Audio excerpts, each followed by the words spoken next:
Thank you, Loris. God bless you. Happy Sunday, fun day. Love you, sis. Thank you.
Thank you so much, beautiful Maurice. Have a great week.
There go my sugar. Hey, sugar. How you doing, sugar? I hope I didn't miss you. I always want to say hi to you, beautiful friend. I am so glad we met, and I am enjoying it. What you doing, sweet girl? And I like when you be doing your lives and you do your little bit of singing. I don't care what it is you sing. It just is so much fun. I hope I didn't miss you. Awesome. Miss L. Miss L. Miss L. How you doing? Sugar. Sugar and spice. Everything nice.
Hello, my people, my homies, my friends. How y'all doing? What's up, Spicy Life? What's up, Spicy Family? How you doing, D-Don? Welcome in the building. What I going? Big up yourself. Hey, what's up, Blood Dragon? Thank you so much for coming in. I appreciate you. Blessings to all you beautiful people that have been nice enough to come over and hang out with me. I appreciate it and I thank you dearly, and every one of you say I got your back. Y'all know I'm riding with you guys on a regular basis, non-stop. Y'all know how it is. I get it in with y'all. I appreciate everything. Spicy family. That's my girl right there, cooking up that good cake. Ooh, you did good with that cake. Lots of good work. Spicy family. How you doing? How are you? Thank you so much for coming, beautiful. Thank you all. Oh, there she go. Hey. Hey, Miss B in the building. Miss B in the building. What's up, Blood Dragon? How y'all doing, people? Thank y'all so much for your friendships. I mean it. I mean it, guys, because I had some time here with a good, crowd of folks in the fam bam, if you know what I mean, and everybody talking and carrying on, so I had to go on mute but check back in and out, and I didn't want to leave nobody hanging, so I don't want you guys to misunderstand that. You know how it is when I say movie time, honey. You wouldn't believe how many of us get together and chill back like that. She says sitting here looking up, Symbols listening to your music. Oh, thank you. You're so sweet, Susie B. What is you? She said, I'm chilling back. Awesome, sis. Awesome. I'm going to change I got to take the time out and change up music to something different, and I want to change my bobbleheads too. I just don't know what I want to do next, but I appreciate everything, you guys. I appreciate everything, I promise you, because we all gotta be very grateful, and I mean that, for one another, because of the simple fact that all of us have our own physical, personal lives to deal with, our jobs, our families, and anytime you come on YouTube, there's millions and millions of people around the world that's on YouTube that you could be anywhere you want to be in the YouTube world and in your physical life. And anytime somebody chooses to come and spend time, especially with me not having an actual channel and just chilling, and y'all enjoying it and want to be here, oh gosh, that means so much to me. There's not even enough words to say what it means to me. And I am dead up serious. I'm not making up no rehearsed speech. You know how when people have something positive happening for them, they prepare a speech, which is normal to prepare a speech, but it's if you're true to the heart or not. You know what I mean?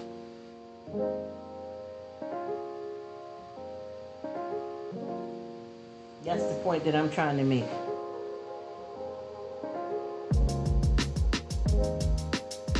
is it real? You know what I mean? Are you really dedicated to what you're saying, and do you mean what you're saying, you know, to the folks that you're dealing with? You know what I mean? Not like a fake script, you know, really, because anytime somebody's, you know, getting an award or graduating, you know, or something like that, you want to prepare something nice, but you don't want to be saying the same thing somebody else said or someone made up fake something. So when I come and speak and talk with you guys, what I'm saying is what it is. You know what I mean? I don't have to sit back and think of what I'm gonna say, because it comes naturally to feel what you feel. You know what I mean? You know what it is too, and you something else. It's sweet, so sweet, Susie B. But yeah, you know, it goes without saying. It's not like something that you just get on and say so people will keep watching you and all that. You know, Who got time for that, y'all? Who's got time for any of that? We really gotta step up to the plate, you know what I mean, and give thanks and praise for real. You know, to something bigger than yourself, you know? To be lucky and fortunate enough for people that consider you as somebody important enough to spend their time with. Because people's time is precious. People's time is very valuable, you know what I mean? And it goes to show that a lot of times, you know, us as people in the world, we don't want to waste our lives away catering and giving up our time, because this does take time. But see, to me, I know for a fact that, you know, that's why I know I don't blame people that want to be monetized and do business on YouTube, because even though it's a blessing and it's fun, it takes a lot of time. You know, even though I don't do the bells and whistles, you know, like I don't got any kind of fancy nothing I do. I don't even, and I'm not bragging, it's just that I don't know all of the, you know, logistics of doing a lot of stuff that I would like to do. And there's a lot of content that I would like to bring, but I need help with a lot of it. And I got just a little bit of foolish pride where I don't want to keep asking my family or anybody to help me. But at the same time, I am a straight shooter, you know what I mean? She says, yeah, real drama. You got that right.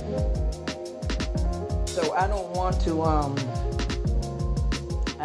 waste, you know, nobody's time. Like, I don't care about them, and I'm just sitting here doing, saying, and, you know, it's just that a lot of this stuff, I don't know what you call that part of the YouTube stuff, because I can talk and meet people and stuff like that, but I don't know how the technical stuff. I'm not good with any of that type of stuff. So with that being said, I basically, you know, I just come on here and just be myself. You know what I mean? Just talk right out. I don't edit, none of that. The most I do that may be considered as editing is when I make a video, you know, for one of the hauls or the little bit of food I cook. I may, you know, if I did something wrong and I know I don't know how to edit, I'll just make a whole nother video. And that can be time consuming, because I do a lot of takes over, because, you know, sometimes you slur your words.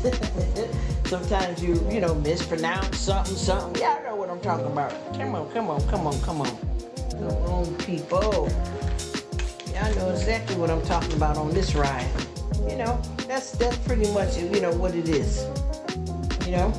Other than that, I don't do any editing or anything like that. And I promise you, I know for a fact that if I could do a lot more than what I'm doing and bring some actual content and turn this hangout spot into a channel, man, I would be a triple threat. Because I got a lot up in this head, and I'm not bragging. I'm just saying, you know, me. I got some, you know, some gifts and tools and, you know, doodads. You know what I'm saying, y'all? I ain't trying to toot my own horn, but I am, you know, stating the real true facts, you know, about what it is, who I am, what I'm doing, you know. Got to get it how you live. I'm just packaging up something, so if you hear this sound, that's all I'm doing. Anybody that hear this, and I hope it doesn't sound annoying. But yeah, that's the truth. If I could do a lot of the technical stuff that I need to pump the way I want it to pump on here, I got a lot of stuff that I want to show you guys that I like and I do. You know what I mean? But I need to be able to be tech savvy to pull all of that off. You know what I'm saying? So if I had somebody that I could trust to hire, because I don't want to, my family don't mind backing me up, but they're all busy, so I try not to, ask them. Just, I like your background, it's nice, fresh, and looks like. Oh, thank you. I just tried something here. I had a family member that offered to help me out, and I'll be honest, I picked out everything that they gave me a variety of stuff. I picked everything out. I picked the people out, I picked the bobbleheads out, and I picked what the bobbleheads are saying. But my family is the one that put it together for me. Any of this type of technical stuff, I promise you, I'd be a triple threat if I could do some of the technical stuff that I like. Because I got family, and I can help, but I try not to always ask them. I got a whole lot in this brain.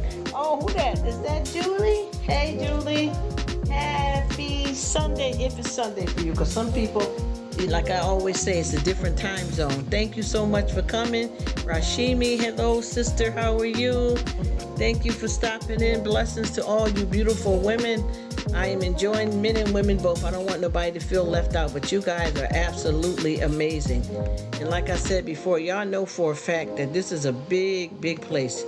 YouTube is huge, and folks can be anywhere they want to be. So anytime that you got enough going over here and that people respect you enough to want to come spend time with you, when they could be with their own physical family or their family only that is doing something on YT. I mean, there's a million different things that I could say, you know what I mean, about having, the time that people give to you, them letting you have their time is pretty much what I'm trying to say. I am doing good. Rashimi, how are you, beautiful? I'm doing good. How are you? Thank you so much for coming, my dear. Best wishes and blessings to you and your family. I thank you. Me and you we've been doing this for a long time, and we both have stayed faithful to each other. And that's what I've been trying to do here on YT, is stick by my real people. It's not saying that I don't, care about people, but you kind of know. And I know that, on YT, just because you're friends with someone, it doesn't mean that they're going to be coming to every live that you put up and all of that. But hey, how you doing, Joy? Hey, cutie pie, how are you? Thank you, sweetheart. Thanks for stopping in. I appreciate it, Joy. Thank you, beautiful lady. I appreciate you stopping in. How's it going? How are you? What is going on? Thank you.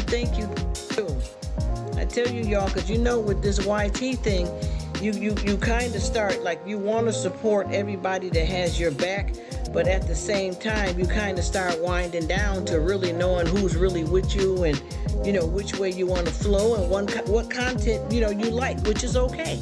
You know what I mean? It's okay to do that. So whenever you have people that pick you, and that's a blessing.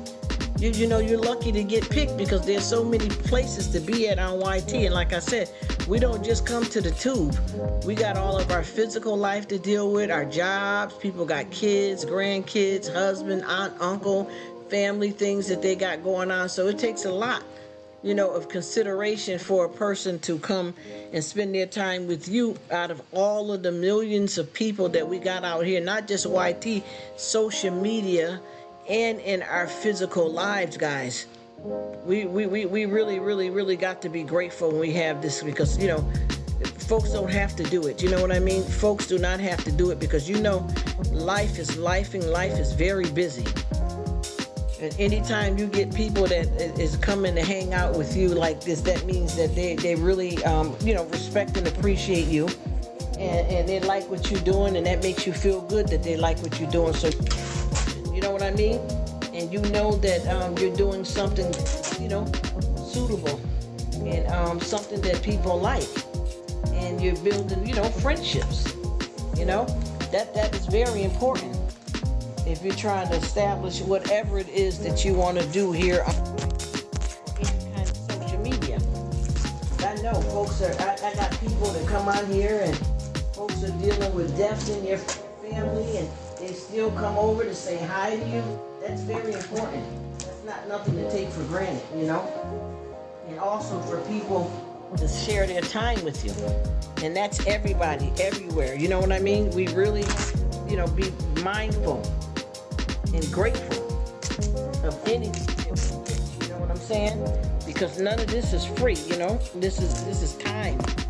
This is people's time that they could be doing. Because I know with me, I have a lot going on. So I know anytime they come over here and hang out with me, that they're taking up some of their time in their life to, come and chill with me. They got things that they do, And like I said before, this is very time consuming and everything. Try to get on here and rock the, YouTube life. I don't care what role you're playing, even if you are a person that don't have an actual channel, but you are going over supporting people. That takes time. All of this typing and using your hands and stuff like that, it's physical. Even with a lot of people that have careers that are based on them using their self in a physical way, after a while, like a lot of typing and stuff, a lot of people have experienced a lot of carpal tunnel and other physical issues that occur when you do things like that. And I think certain stuff like that is so sad when you spent the majority of your life working a certain job and it caused you to become disabled at the end of it. You know what I mean? Even with this too on YouTube, this is a lot different to type in than it would be a keyboard, not a keyboard, a typewriter. You remember back in the days how they had the old school typewriters. A lot of that causes physical stuff in the long run, So to be able to have people coming over and actively typing and taking the time to put in emojis and stuff, they care about you, or they're trying to care about you, or they're trying to be friends, and that's why I do my best to support everybody that got my back, because it's the right thing to do and it feels good to enjoy these friendships that we got out here with one another, so that everybody is counted in. You know what I mean? Everybody is loved and hugged. No stone left unturned. You know what I mean? We get it how we live. We live happy, strong, and proud. You get what I'm saying? And I think that that's the best way to do this thing called life, because a lot of times people don't realize you get out of it what you put into it. And sometimes we can be people that do the best we can with everything and still lose, because that's what's called life. You know what I'm saying? Oh, there you go. What up, brother? I'm sorry I had to get into, because that conversation that I was having with that other friend that came in here, I've been meaning to catch up with her, because that was some content that I was going to start talking about anyway in the live, even if she didn't come. But I was trying to catch up with her, because what happened was there was a lot of foolishness in her live. And I knew that I ended up running across that person with, with all of that foolishness. And I was just trying to, get some heads up on how to handle that person, because I had that person come around me with the same thing, blowing up. I think a lot of the stuff was, some exaggerated lies and multiple personality behavior. And I'm not judging anybody if they're mentally ill. You know what I mean? Yeah, thank you, bro, because I don't do no shit. You know how people swerve to the left.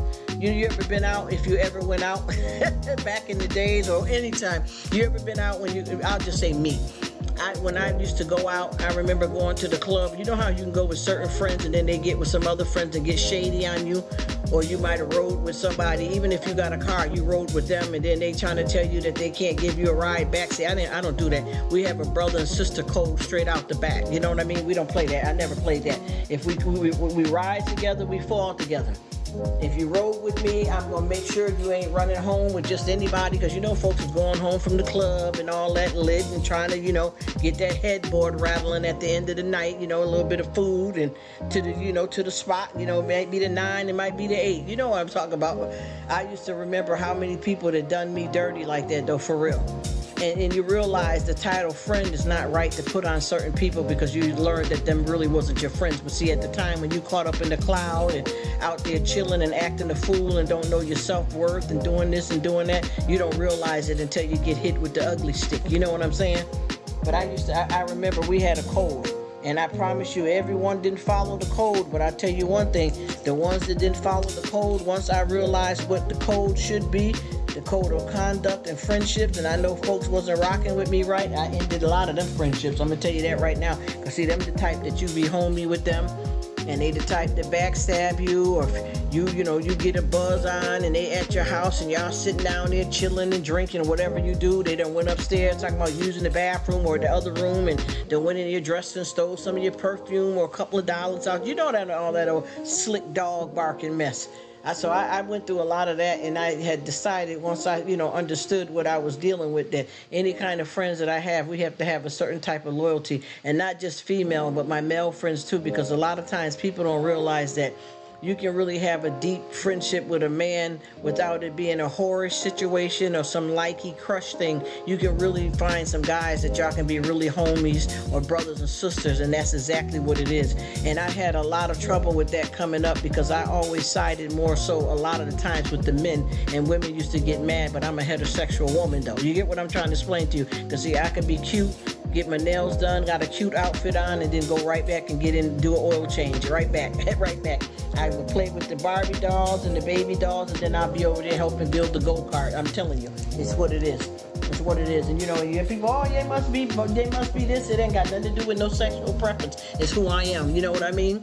I used to roll like that. So anytime I side, because I keep trying to tell, just like I had one of my YouTube female friends on here, and no disrespect to the women, because a lot of them are running that same speech, and I think that's why they can't keep a man. And no disrespect to nobody, but they keep saying this over and over again. Here you go. Cook good. Cook good. You get what I'm saying, Mr. Payne. I know you do. That's why I'm rattling off to you, because I know you know what time it is. They say, look. Hello, Rashimi. Thank you.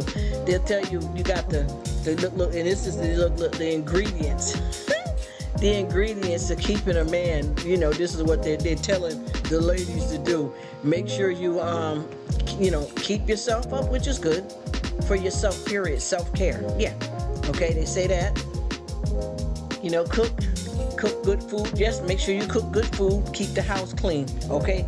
Check 1, 2, 3. Yeah, all that makes sense. Even if you didn't have a man, you need to do that for yourself, self-care, and the kids and mom and daddy and whoever else you got in your life. But that's not the ingredients. That's not the ingredients. Then they said, okay, well, we're gonna add one more thing in here. Put it down in the room. Put it down in the bedroom. Knock that headboard off the hinges. Okay, go ahead and do that too. That's still not the key. See, if you're dealing with a boy, that's all it's going to require to keep them. But for me, I've learned, like when it comes to stuff with men, that you need to learn earlier on when you were a child coming up what kind of role your father played in your life, if you had a father. If not, you still can make it, because there's going to be plenty of men that's going to be around you. If it's your uncles, if it's your brothers, study how men are from the get-go, right out the gate, so you know what to expect from them. So when you're around them, you know how to act with them, and you know what works. One thing is that I keep telling them, that you can do all of them things up in the house. All of them things up in the house, but that mouth. I'm going to leave it at that, because I don't want to offend any of the women in the building. But that mouth will break all of that down. That mouth will break all of that down, because if you keep on hounding and arguing, and I don't care what women get mad at me, because this is going to be the truth, how I speak and how it is for real, but I don't want nobody to be hurt and offended. Guys can't. Yeah, exactly. yes. Hey, that's what I'm talking about, Brother Marquise. You know what I'm trying to tell you. That's why they settle for those things, and that's why a lot of these women thinking that's all you got to do to keep her. See, they get it mixed up. The boy hasn't turned into a man yet. You get what I'm saying? So if you're doing those things, those may please a boy. But when you want a serious, solid man in a solid relationship, it's not going to be those are not going to be the things that's going to keep him there. It's more ingredients that goes in this cake. You get what I'm trying to explain to you? And I keep telling women a lot of times, sometimes it's that nagging, and that's your mouth. The nagging in your mouth a lot of times, because I'm a woman and I know. And I know that there is times that you may say, honey, you know how they say it, babe, all these different names now. Honey, babe, boo. You need to fix the, so-and-so in the house. And then the man hasn't done it, because you said it to him 2 times. So now it's, we on P punishment. He got to get on the couch now. None of that works like that, boo. None of that works like that. You really, really got to do a little bit better than that. And you got to really, you got to meet them where they at. And what does that mean? Because it's a man, he does things different. He's not a female. So there's a lot of things that you need emergency that are not emergencies to him, and they're not real emergencies. So you got to stop pestering and pestering and pestering and pestering, because it don't matter what lingerie you put on, what you cook, what you prepared to do, that ain't gonna keep him. Because if it's too much drama, it's gonna be a big problem. You get what I'm saying? Yes, that ain't gonna be exactly, because I used to get tired of hearing mama argue at daddy and different people's houses that I went to that had men, and I'm like, why don't they just be quiet and give the man a chance to get up and do something? I've always felt that kind of way like that, and I think a lot of women don't understand that it's not all about being cute all the time, that's gonna keep it popping. Nobody cares about that, you know what I mean? Like I said before, you can get on knee and knuckle, you know, and go downtown and all the way back. You know what I'm telling you? It is played out. Say it. You know what I'm talking about, Brother Marquise. It's played out. I don't care how many you times you get down, knee and knuckle, and run between somebody's legs and whatever can you call yourself doing. That's not the only pleasure that they want from a relationship. They want to be understood as a man. And a man can't be a man if you in the way blocking him, trying to make him sensitive to the point that he can't even validate himself as a man, that he loses his strength because of you and your nagging in your mouth and the dysfunction, and you're not comprehending that there are men. And you got to think about it. You got to sit down and stop doing it. Stop doing it. And that's what made me different from a lot of women as I was coming up, girls and stuff. He said,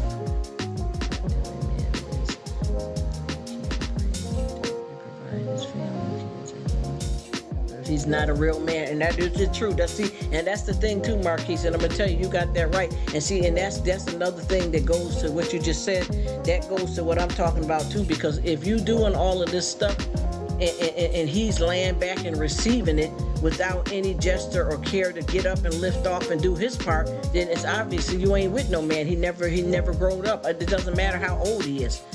You know, he may be a certain age, but he acts his shoe size.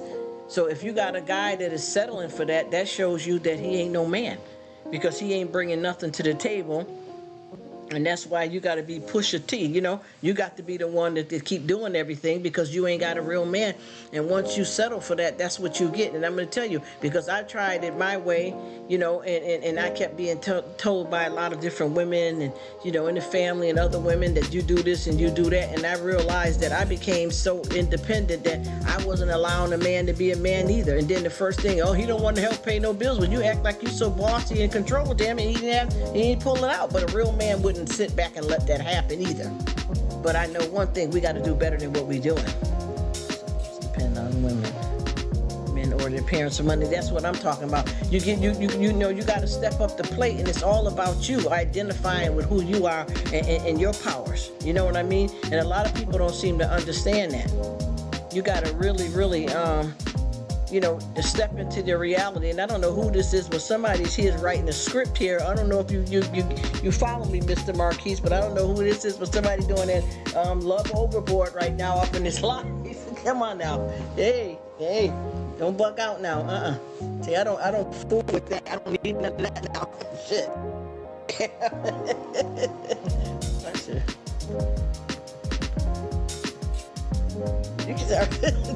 I told you I can't even talk to you right, bro, because I know you know what I'm talking about. Jeez. You talking about, brother man. This is it now. I told you, y'all be tripping out now. Listen to me. I don't need that. See, that's what you shit. Man, if that was money, it may be a different story. No, sir. Let me stop. Ooh, let me stop. What is up, yo? Come on now.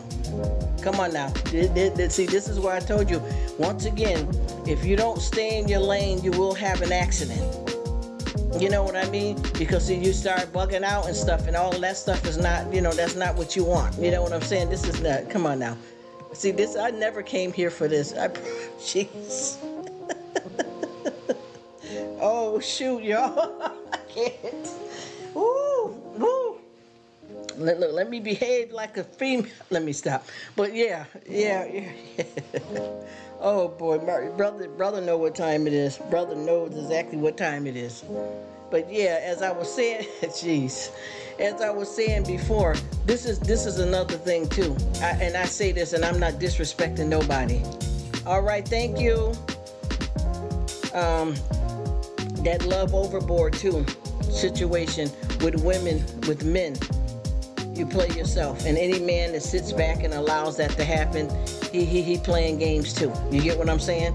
And I always say this too, and I know a lot of people don't understand where I'm coming from when I say it, but a lot of times when you have young boys and you raising boys and you are female, obviously you can't you're not a man.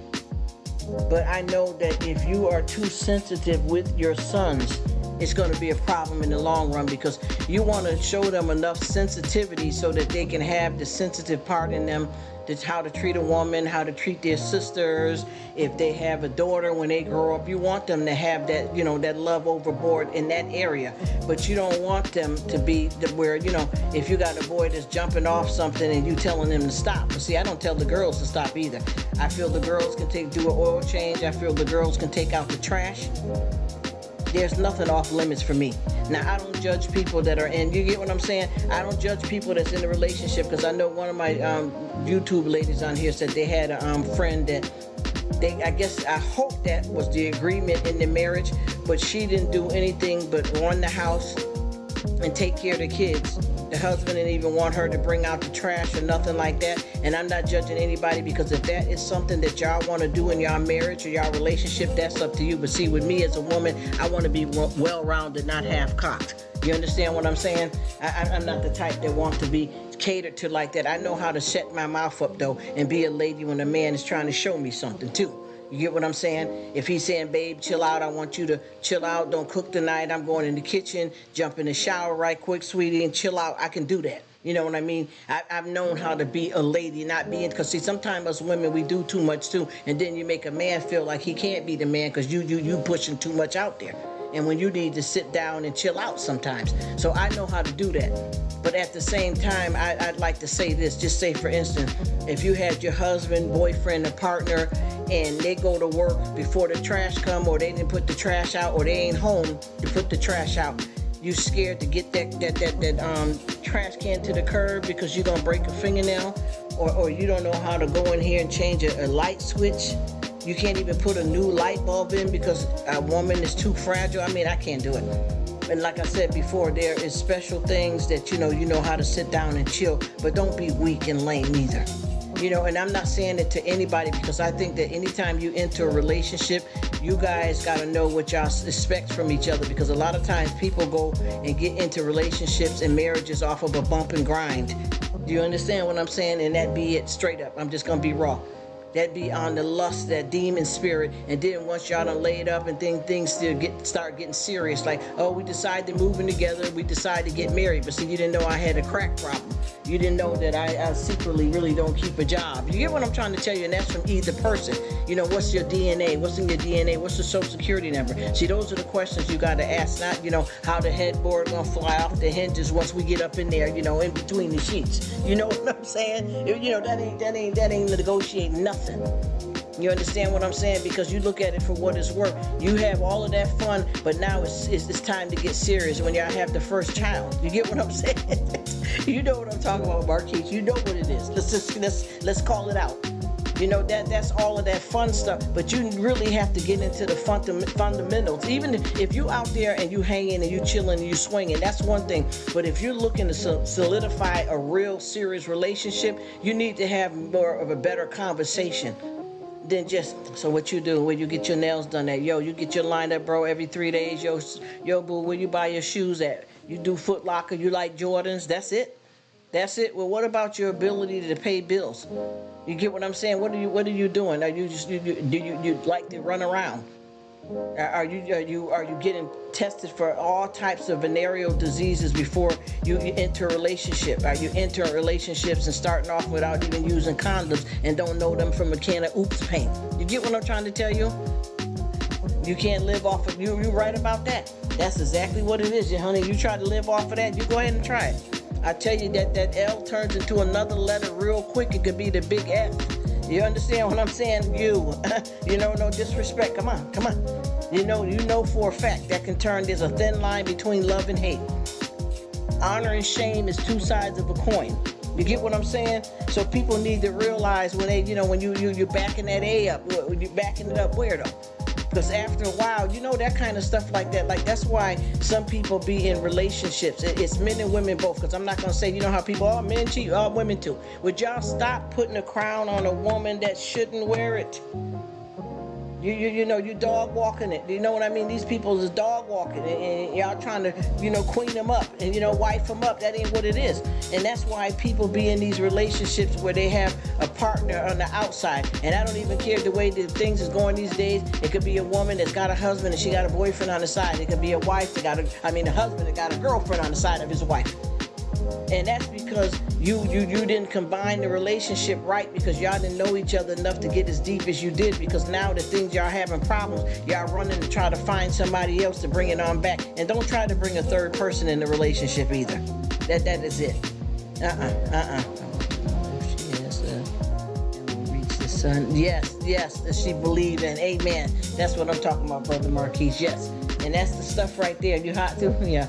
That's what I believe in. And I keep trying to tell people that you got to see, you understand, I don't want to see just the frame. I want to see the blueprint.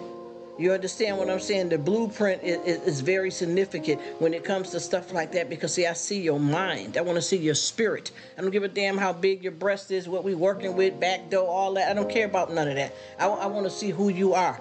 When we get put to the pace, I want to see how you react under pressure. Do you got yourself together? Do you believe, first of all? Because anytime you believe in God, I don't care where level you at in that. You know what I'm talking about. You know what I'm talking about. Give it up, Brother Marquise, because you know what it is. I don't care what we starting off with. You really need to know, even if you know that you're not saved, but you are a believer and you're working on your salvation, you got to make sure you with somebody that's in line with that, because I'm not finna get into this mess here, and then we say we're in a relationship and you say you down with this, and then as soon as we get in deep and get married and have kids and start living together, you start talking about I'm an atheist, and I smoke crack every other Wednesday, but I'm not addicted, babe. We got this, Did I put it down in the bedroom? Didn't I give you $3 towards rent? Ain't you happy with the flowers? You understand what I'm saying? Didn't I eat under that two-legged table? Had you screaming? Yeah, right. You get what I'm saying, man? Everybody got time for that. And it's both sides. Both sides. Just like this one guy here, no disrespect, and this is real true. This guy married a woman that he knew that had an addiction. When he first met her, she had told him the story about she used to be. Yeah, you know what I'm talking about, don't you, bro? You know, Brother Marquise, you know what it is. That's why folks ain't got nothing lasting past the, in between the sheets. They lost. Exactly. As soon as you reach, exactly. Once you step out of bed, it's over. You don't like it. Clearly, that's not. Yeah. You didn't get to know her before you did. Exactly, and that's the problem. You jump in. And then you have to regret even being bothered with it. Exactly, and that's what happens because you don't do it. yeah, the sin in between the sheets, because that's all it be about.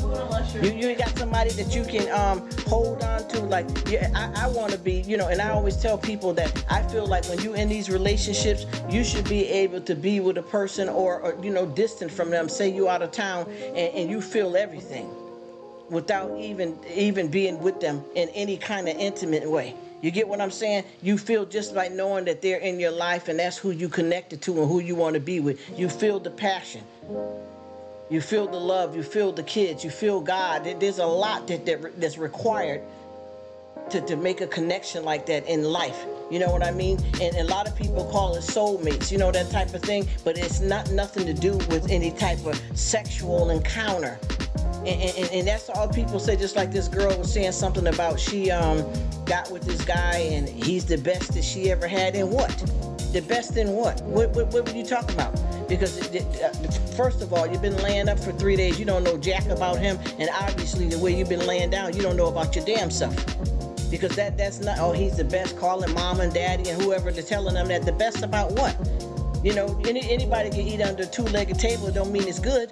It don't mean that's going to pay the rent, the mortgage. That don't mean it's marriage material. Who cares about that? And like with this man, when he got with this woman, she only said like a few things to elaborate on herself. And then, yeah, you know what I'm talking about, brother. Say it.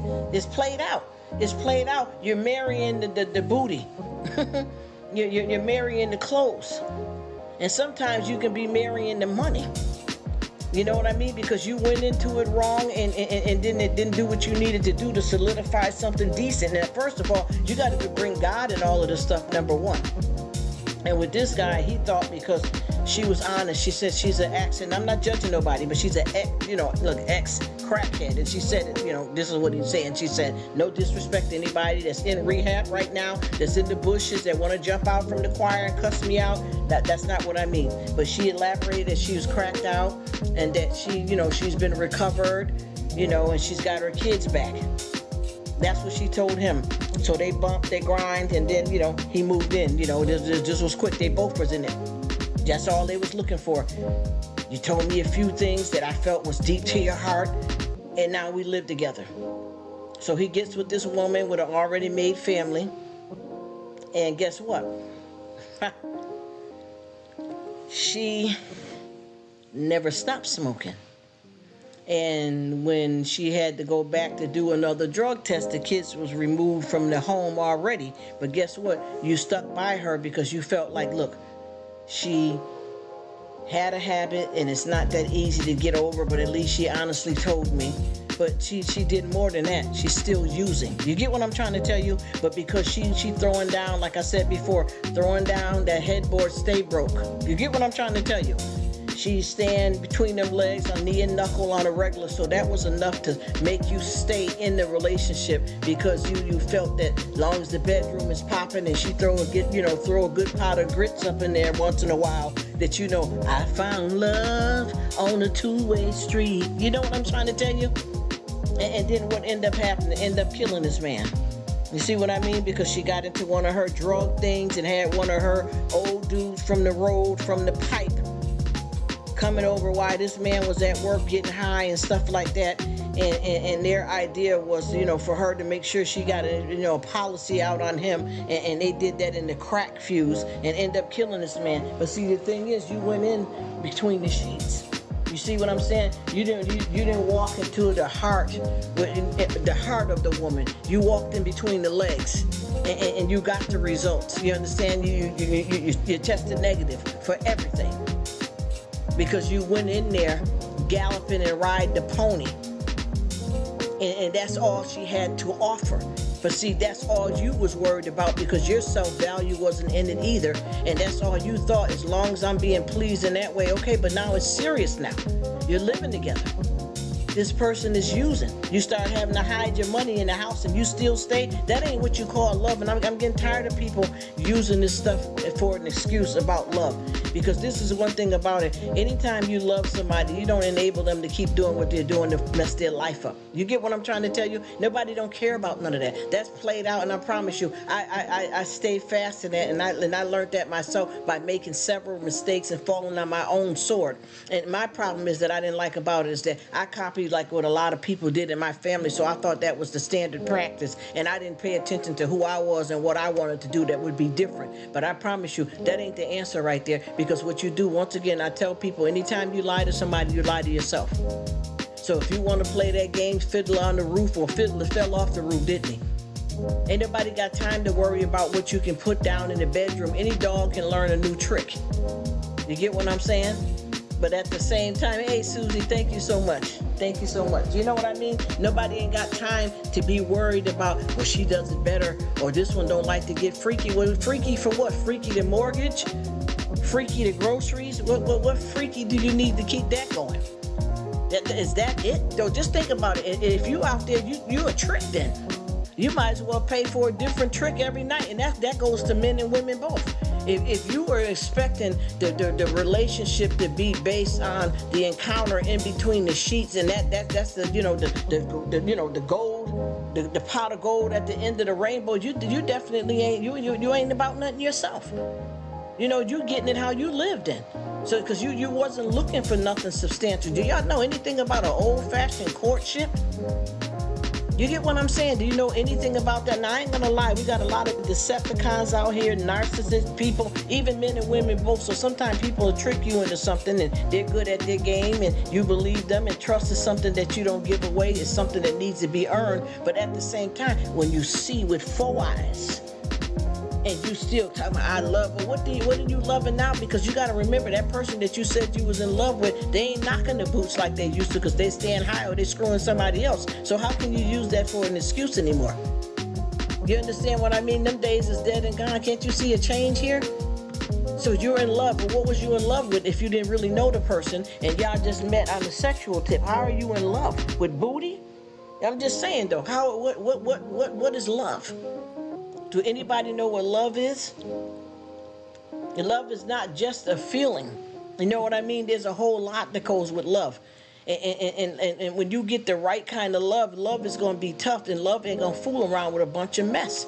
You may put up with something because you're thinking that it's the right thing to do and you care about the person and stuff. And this is for men, and because I ain't gonna never put no man down for no woman. I'm gonna tell you that right now. And I don't care if any woman get mad, run, don't want to be bothered with me, because I learned that women are equally yoked.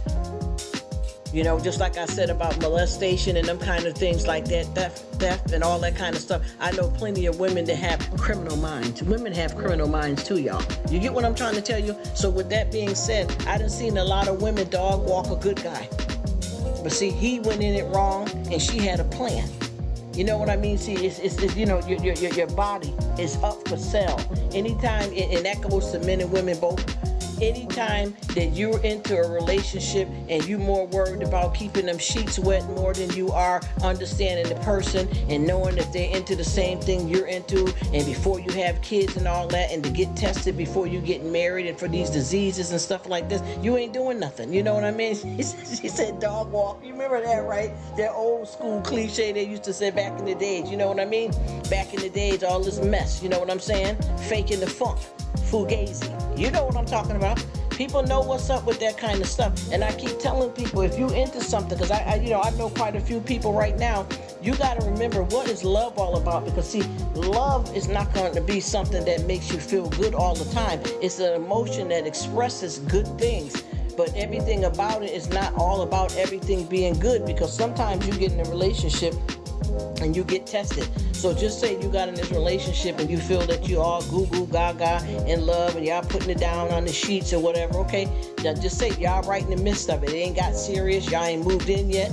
Y'all ain't got no kids. He said, sis, they're keeping the sheets wet. I'm sorry. I'm sorry. You know what I mean, brother? Because you know that's all it is.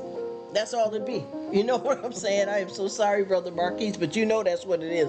That's all y'all invested in, is keeping the sheets wet, okay? So you just say that, for instance, keeping the sheets wet. Y'all haven't got serious. Y'all don't live in the same household. Y'all at the honeymoon fun stages of y'all relationship. Y'all knocking the boots, the high heels, the stilettos, the lace fronts. You understand what I mean? Y'all rocking it out, you know, knocking them boots out. You get what I'm saying? The heels all runt over. You know what I mean? You're doing it.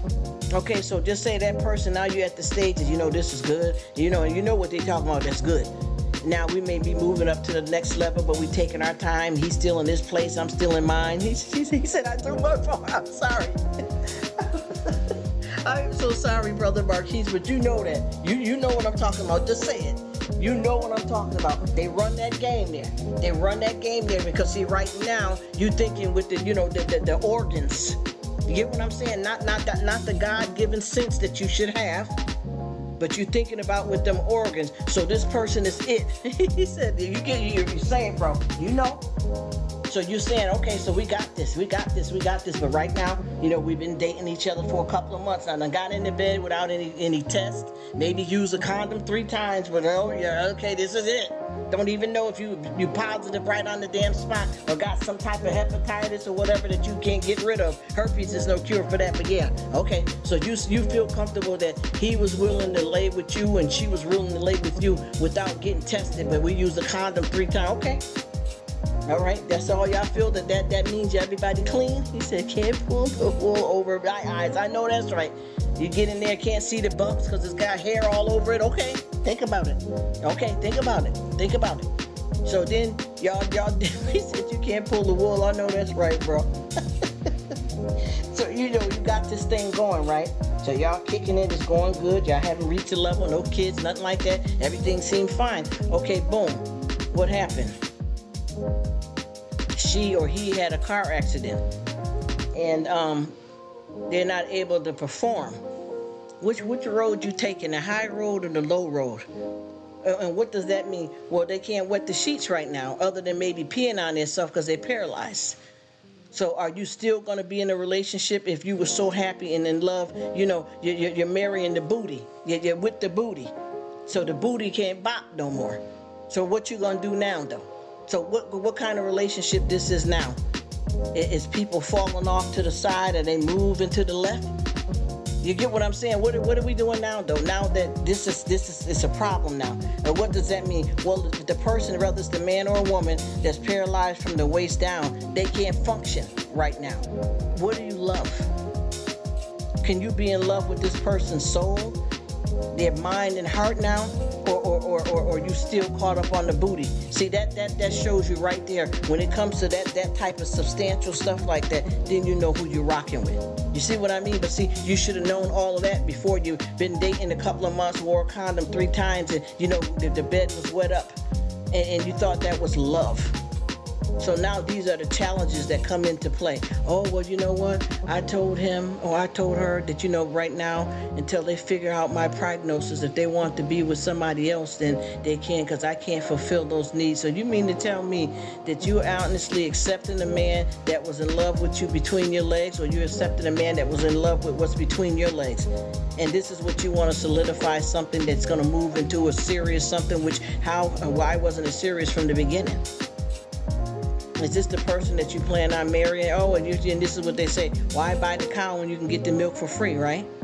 Or do you buy a car before you test drive it? See, that's the whole problem with everybody. They want to make sure, I don't care what nobody say, the majority of people, and I'm not judging nobody or being disrespectful, but the majority of people that are getting these relationships and start that sexual part, that's because they worried if that ain't gonna be what they want before they even think about being in love with you for your spirit and soul. They want to know what their booty's doing. You get what I mean? And how he hanging. You get what I'm trying to tell you? I want to know if he's loaded bigger than the vine of sausage. You get what I'm trying to tell you? Let's be real. Is she deeper than the ocean, or is she still in decent condition? Let's just be honest. You know, when she take her bra off, is it hanging like cow udders? Am I interested in that? You know what it is. Ain't nobody saying nothing about, how do you believe, are you a believer? Do you believe in God? Are you looking for marriage? I'm courting you right now. Yeah, I walk you to the door. No, I ain't got to kiss your hands, your cheek. I ain't got to kiss nothing. I'm walking you to the door. Good night, boo. That's it. I ain't got to try to, go up your skirt in the car and all that. You understand what I mean? This is what I'm saying, and I'm being raw. I promise you, this is how it's got to be. What are you going to do now, though? Because I always say it ain't no fun when the rabbit's got the gun. You get what I mean? Because see, now we have nothing else to offer, because we went into it with the sheets. You seen them sheets wet. So you already knew right there, that's what I'm looking for. I'm looking for the female saying it too, they both saying it. Now that the sheets is not a possibility, what are you going to do? What are you going to do? Just think about it. Because see, you got a situation like this, and I'm not trying to be nasty or disrespectful, because a lot of people, if you believe in God, you're talking about, yes, I do. And this is me, this is it. For real. I'm going to talk about it. Now think about it. When you were in a relationship with someone like that, if the man get paralyzed from the waist down, or the woman get paralyzed from the waist down, this is a different dynamic. You know why? Because the female, she may not be able to feel, so that is going to be a personal problem with her. But a man is going to be different, because if you got your wife or your girlfriend and she's paralyzed from the waist down, you still can enter and go to town. You get what I'm saying? But a man can't get up to be able to stand up to march like a soldier. You get what I'm trying to tell you? So what's she going to do with you then? What's she going to do with you then? And then with the woman, when she's laying there and not feeling nothing, how strong is she in the relationship with you that she understands that she can't feel, but we got something more than this to offer each other? Because you don't. You went in it playing. You understand what I'm saying? And every once in a while, people don't pay attention to, you know what? Listen, the wheels on the bus go round and round, but I ain't on the bus right now. So what's next? There's nothing next, because you didn't have a plan when you went in. You went in laughing and playing around, so you know what? The trick got tricked. You know what I mean? People are not looking to fall in love. They come with a lust that, and that's nothing but the devil working on you. They come with the lust. And that lust is just looking at somebody and worried about what? Do you think somebody's looking at you? Oh, that right there, she's pretty. She can be my wife just because of what she looked like, or what about her personality? You get what I'm saying? Exactly, but that's what, and see, people think that, and obviously, I'm not gonna lie, I'm gonna be honest. Any of us that see other, like if you see a man or a woman, the first thing you do know, though, you look at them, and obviously you may find them attractive, but you gotta wanna get to know them, because sometimes, with a lot of women, they can have a pretty face and a bad character.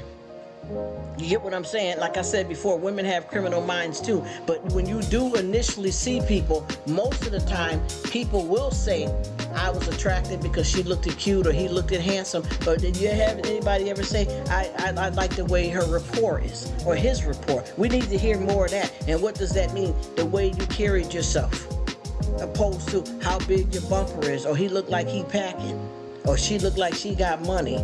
You get what I'm saying? You're not even looking at the right stuff from the get-go when you're going out here trying to establish a relationship, because you're allowing the devil to lead you. And you're not paying attention to there is more to strike the eye than just the way somebody looks. You could be starting a job somewhere and you walk past this woman or this man that work at this certain place, and you can look at them. You don't have to necessarily look and just say, and that's what most people say. I'm not saying it's right, but most people say, oh, I thought he was fine. Oh, I thought she was cute. They never say, I like the way, when she's at her job, she looks very professional. When he's at his job, he looks very professional. Not that he look cute, or I like her dimples, or I like the way her jeans is fitting. Oh, he got some sneakers, look like he packing a good 11. Ain't nobody, that's why you don't get nothing. Because you went out there thirsty and didn't have no plan. Come on. Stop looking at the package and what's the blueprint? You know what I mean? Less is more in a lot of cases, and sometimes we got to pay attention to that, because people out here running down, gunning for some stuff that ain't even real, or it's going to last you in the long run. And I keep telling people, sometimes stop worrying about quantity and worry more about quality. A lot of times less is more. You know why? Because sometimes you ain't got to have a whole lot. And I was just telling some folks here, and I'm going to stop talking y'all to death here too, but I was just telling some folks here that they had I seen this young girl, not just on this is not just something that I've seen that's on TV and stuff, like from me traveling and going to different countries and seeing what's happening out here in the world.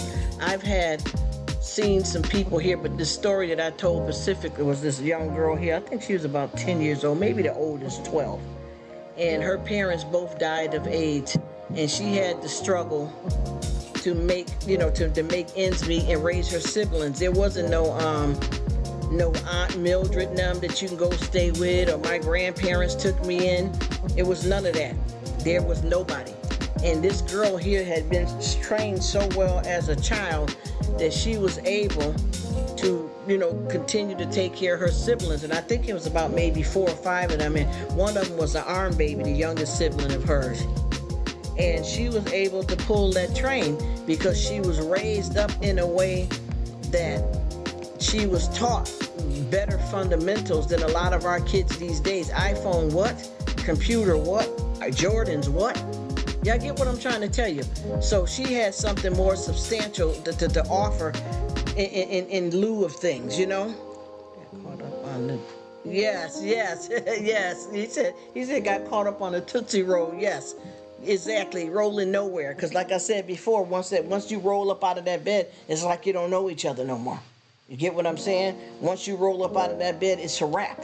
You feel me? And that's the problem, because that's all you went into it for, is to lay and play. You had no plans of staying in nothing serious.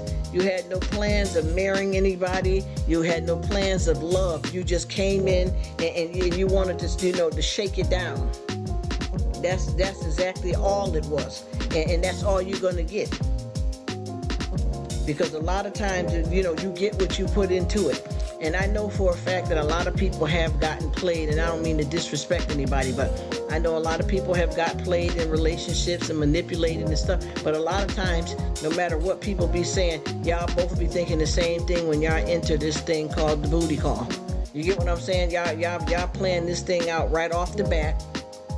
When y'all first got together, y'all had already planned, because you was looking to see these women always trying to get this crown, yo, and you ain't wearing it right. You know what I mean? This ain't even a case of being jealous of another woman, and when you see another sister crown crooked, you straighten it for her. That ain't no queen. What am I straighten the crown for? That ain't no queen. You understand what I'm saying? These women out here trying to act like they victims, but you know you went out that night. I done been out. You know what I mean? You done went out that night trying to put on the cutest, sexiest outfit that you can find, and hoping that you're gonna get ready to ride out here, meet some old dude, and whatever gonna do. You had the heart on too. Let's be real. Yeah, I said it. Yeah, I said it. And I don't regret it. Yes, I said it. You were too. You went out looking for somebody, trying to get with somebody, and trying to do your thing. And I remember a long time ago, this girl was telling me, you know, when she was telling the story, well, there wasn't no story, it was her reality. She was saying that there was this guy that she thought was cute and stuff like that. And she said, one of these nights when I go up there, I'm going to definitely, you know, I'm going to take it back to the room type of thing. This is what she was bragging about, you know what I mean? This is what she wanted to do, not just him, because, you know, he was down, she was down, right? So she said, yeah, I'm going home with him tonight, that type of thing, right? So that's all he had to do was, look, get a Happy Meal, basically, and get a room. And didn't need to buy no condoms. You didn't need to buy no condoms because y'all didn't need no condoms. So you want to get the room, and that's all she required. So she said, you know, she did this thing where, you know, she got with the guy, and, you know, they you know, somebody knocking the boots. Okay, it was knocking the boots, knocking the boots, knocking the boots. Oh, the boots, the boots, the boots, right? Y'all had that going on for a little bit, right? And then, you know, y'all end up getting the itis because you guys both, and, you know, to knock the boots, y'all both done ate, you know, whatever he had, and, you know, you did the McDonald's thing or whatever, okay? Now, all of a sudden, y'all both here, y'all get here, and y'all, you know, pleasure each other, laughing, happy, cool, chilling, and then all of a sudden, you know, y'all both kind of pass out. And she said, she passed out, and when she got up, she said she felt like, you know, her stomach was cramping, her stomach was bothering her. And she thought maybe perhaps it might have been, you know, that McDonald's food that she ate. You know, then on top of that, she was at the club, partying, drinking, and carrying on. So she assumed that it was a possibility that she's, you know, got a stomach upset because of the food she ate, right? So she said she kept going through these different situations where she felt like gas bubbles, and she got up and she was going to wake him up to ask him to run and go get her some Rolaids or something for upset stomach type of thing. And she said that she went in there and went to the bathroom, and she thought she could, you know, the number 2, you know, oh, I turtle head, I felt like I had to go, and boo ba da da da da da da. She said that, and nothing like that happened. She couldn't go to the bathroom, so she said she went back there, laid in the bed for a little bit, and here we go. You know what I'm talking about, Marquise. So she said he was ready for round, you know, next 7, 8, you know, they tried to act like they done got it in more than what they could, please. Anyway, it was ready for round number 8. So she said that, you know, her stomach was hurting a little bit, but honey, I can't resist because I know we about to put it down. That'll probably stop my stomach from bothering me, is what she said, right? So they went in there, and, you know, they flip-flopped, and, you know, they done get up on the wall and on the side of, you know, that, you know, the little tables and stuff. Y'all know them old cheapo motels ain't really hitting on nothing, so there ain't too much furniture in there. You know them cheap one, Motel 8, Stop If You're Great, you know what I mean? Y'all know them spots. So she said that, you know, they got it up again, and, you know, I was in there, my neck was crooked, I was contorted, and I have the dang and yang, right? She said all of that. And then she said, you know, they set it down again, they both got something, you know, they had brought something to drink with them with the food or whatever. And she said that, you know, they chilled for a while. She felt like she was feeling better. And then, you know, they laid back down again. And then she said all of a sudden her stomach started bothering her again too. So she said she was figuring it must be the soda, and now that she done been flipped upside down and stuff, that done stirred her back up. So it's possible that maybe she ain't gonna drink no more of that soda. Obviously the food was all gone. So she said, well, I didn't know what it was. So she said I went in there again and I got on the stool. And I'm sitting there, she said, I finally felt like I had to go number 2. So she said she's there, and she attempted to go number 2 right now. Mind you, this was that big, this was the handsome guy. She wanted to get with him, and everybody bragged about him. He was the one, and she said, I'm determined to get him to take me home tonight, and, blah, blah, blah, and he packing, and he got a reputation and whatever. So she went in the bathroom, and she said she went in there, trying to go number 2, and she pushed for a minute, and nothing was happening. Then all of a sudden, she pushed, and she thought that she had, got number 2 out, and guess what it was? It was prolapsed uterus, because guess what? Homeboy was packing what you said he was packing, right? So that 12 gauged you. You get what I'm trying to tell you? She went in with a plan and ended up having to be rushed to the emergency room because you see, he was packing. Oh yes, he was packing. He tore you loose. You see what I mean? So yeah, you're looking for the you don't want the Glock. You tried to get the 12 gauge, okay? And it went pow pow and it went bang bang, didn't it? You see what I'm trying to explain to you? She ended up in there with a prolapsed uterus. Because remember, he's the one. He's the one that's going to take you to the stars and back. You know what I mean? You've heard about how he rocked it out, how he got the girl screaming, and I'm determined to get him tonight. Yeah, you sure got him tonight, huh? You sure did get him tonight, huh? Because you got in there and they had to, they had to perform emergency surgery on you because he tore you completely up where your organs were prolapsed. Now, there's a question after you laid up there like a fool thinking that you're trying to wear, if he hanging strong and long. You already know. Is he his shoe size? Yeah, he was. He was. And he gutted you and harpooned you like you was just, just a fish. And then you had to go further down in your life wondering if you'll ever be able to have kids now. Yes, yeah. Yes.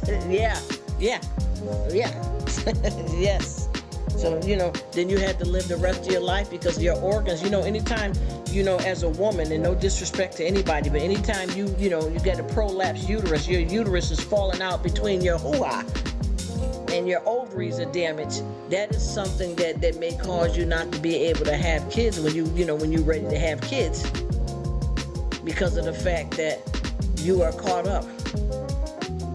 And that's exactly what happened. You thought you was doing something. You thought you was going to get ready to, swing for heaven, as she was saying, bragging. You know how these women do, bragging about this guy got to be that and that. Okay, he was all that. You know what I mean? He was all that in a cheap bag of chips. And that's exactly what it was. And that's what you paid. That's what he paid for you was what? Hotel room, some McDonald's foods, and now you're in there in emergency surgery. And do you think that he stayed around to see if you got out of surgery well, how you turned out, and never seen him again? I was hoping that whenever you get back well and head out to another party, look, the after hour, that you would see him again, and you never did. So he left you basically in the hospital knowing that you was hemorrhaging and stuff and could have possibly died and may not be able to have kids as you get at the age, if you were to get yourself together and get married to have kids. You may not be able to have any kids because he done knocked it out the park. You understand what I'm saying? We talking about playing baseball, past third base. And that's exactly what happened to her. And I'm not trying to diss her or nothing, but she got herself caught out there like in the streets trying to play the game. Yes, you see what I mean? And he tore it wide open. That's what you was looking for, right? You wanted to be harpooned? Well, you got it. You got it. You got treated like a rag doll and you tried to brag about it like you was a queen. Oh, I sat on the throne, girl. I know he gonna be coming back. I heard about it. A lot of them couldn't take it, but I was successful. Yeah, right. I bet you. Yeah, you did. Yeah, you sure did. You see what I mean? But where is he at now? And who's in love? Huh? Who's in love? You wanted to lay him down. Right. Yes. That's you know it, Brother Marquis. You already know what I'm talking about. You see what I mean? See, the player got played, but see, you know what? There was never no game. So anytime you get played and you don't know the game, or you don't know how to spit the game, or there was no game, you lose every time. But yet you keep trying to say all these men out here ain't no good, and guys be trying to dog women out. You understand what I'm saying? He was perpetrating the fraud like he really liked me, and when I gave him some, he tried to play me like that. And honey, look here. Look at here. You played yourself. You went out advertising, and you know how they say, play the P and get the F. Y'all know what the words mean. Y'all know what the words mean, and that's exactly what happened to you. Never seen him again. And you imagine somebody bringing you to the emergency room after what y'all just had transpired between y'all. You know, because she was, you know, it was blood everywhere, all that kind of way. You know what I'm telling you? And he gonna drop you off at the emergency room and not even stay with you. Even if he ain't trying to boo you up, even if he ain't trying to marry you or nothing, he left you. Anybody understand what that is like? He left you there not to even say, you know, what's gonna happen here. Let me call your mama or somebody or something like that, and none of that. Homeboy was ghost. He got what he wanted and he left. He said, come on, lady, excuse me. My baby is driving me crazy. So rock my body, baby. Yeah, exactly. And that's exactly what it is. And I tell you, rock the body, rock the body. And that's exactly what happened. You rocked, you rolled, and then he strolled. You rocked, you rolled, and then he strolled. That's exactly what happened. You know why? Because that's all it was about. And you should have known that yourself, because you went there hot and lusting yourself at the club, and you heard a lot about him, and he's the size of his shoe, and you about to take it down because other women failed this task, and you gonna make him fall in love with you, and you've been crushing him, and we about to turn this thing all the way up. Pump up the volume. You know what I mean? Pump up the volume. Yeah, you pumped it up all right. Pumped yourself right into the emergency room, which if you wouldn't have got there, you could have hemorrhaged to death. You see? You see what I'm talking about? Talk all of that junk, swinging out like a trick yourself, but trying to get mad at the man now because you seen what he was. But you should have known anytime somebody willing to bed you like that they're not in love with you. They don't even know you. Are you lovable? What did you go out for? You went out looking for something yourself, and you got exactly what you went out there for. Nothing. And ended up actually worse off, because you thought you was playing the game, and you ended up taking yourself on a stroll that there may be no return. You understand? You had a one-way ticket, sis. You could have hemorrhaged and died. What if he didn't pass out in the hotel, right, in the bed, and you would have, just say if he wouldn't have passed out, because that's what happened. He passed out, but just say if he wouldn't have passed out, but she passed out, and he got up and left her, she wouldn't even got a ride to the emergency room, because she was in no condition, because she was hemorrhaging. So you know, when you start hemorrhaging, you lose a lot of blood. When you lose a lot of blood, anything could happen. So she was basically, at the point of could have been left for dead, or he left you at the emergency room. At least he was decent enough to take you there, but it should have been further. Since he rocked your world, you figure he wanted to know what's next. You know what I'm saying? Even if he don't want to be with you or nothing serious, he should have at least tried to stay there. At least said, let me call one of your family members, or let me stay a while. But see, that you wasn't with no man. You was with the pipe. You see what I mean? And not the crack pipe either. You see what I mean? No shade, for real, for real. You wasn't with no man. You see, you went in there chasing pipe, and you got hit in the head with the pipe. And there's nobody else with the blame but yourself, because you was not no innocent victim. No, you're not a little girl. This wasn't some older man, a molestation, pervert, none of that. You was the same age as him. Y'all both was grown.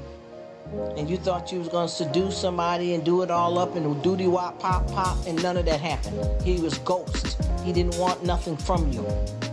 And you kept saying, did you hope you run into him again, and hope you run into him again so you can tell him something? And then what did you do? When you finally seen him again years later, he didn't even know you from a can of oops paint. But you knew that when you went in there, though. You knew that there's a chance that, you're going to go here looking for a one-night stand, that's all it's going to be, because you were tricking too. You weren't a victim. And what you indulged in, you went with that. It ain't like nobody forced you. You planned this. He said, well, exactly. Exactly. See?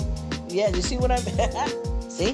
This is what I'm trying to tell you. What are you doing and what does he want? You know, I'm not under these folks out here. Y'all gotta get the train back on the track, because y'all turning all this stuff into some nasty, filthy mess out here. Yeah, y'all bugging out. That's why you ain't finding no love and no real pleasures, and you start, all this extra stuff. Just like with a lot of these people too. No disrespect to nobody's sexual orientation. I don't fool with all that. You know what I mean? But I tell you one thing: you need to get yourself together and stop playing these games. Be who you are and live your truth. Stop playing with it, because anytime I'm tired of all these different titles and all this other stuff. Stop playing with it. And I had one of these cases that I had with a female that came to me actually for some help, and she was telling me that her partner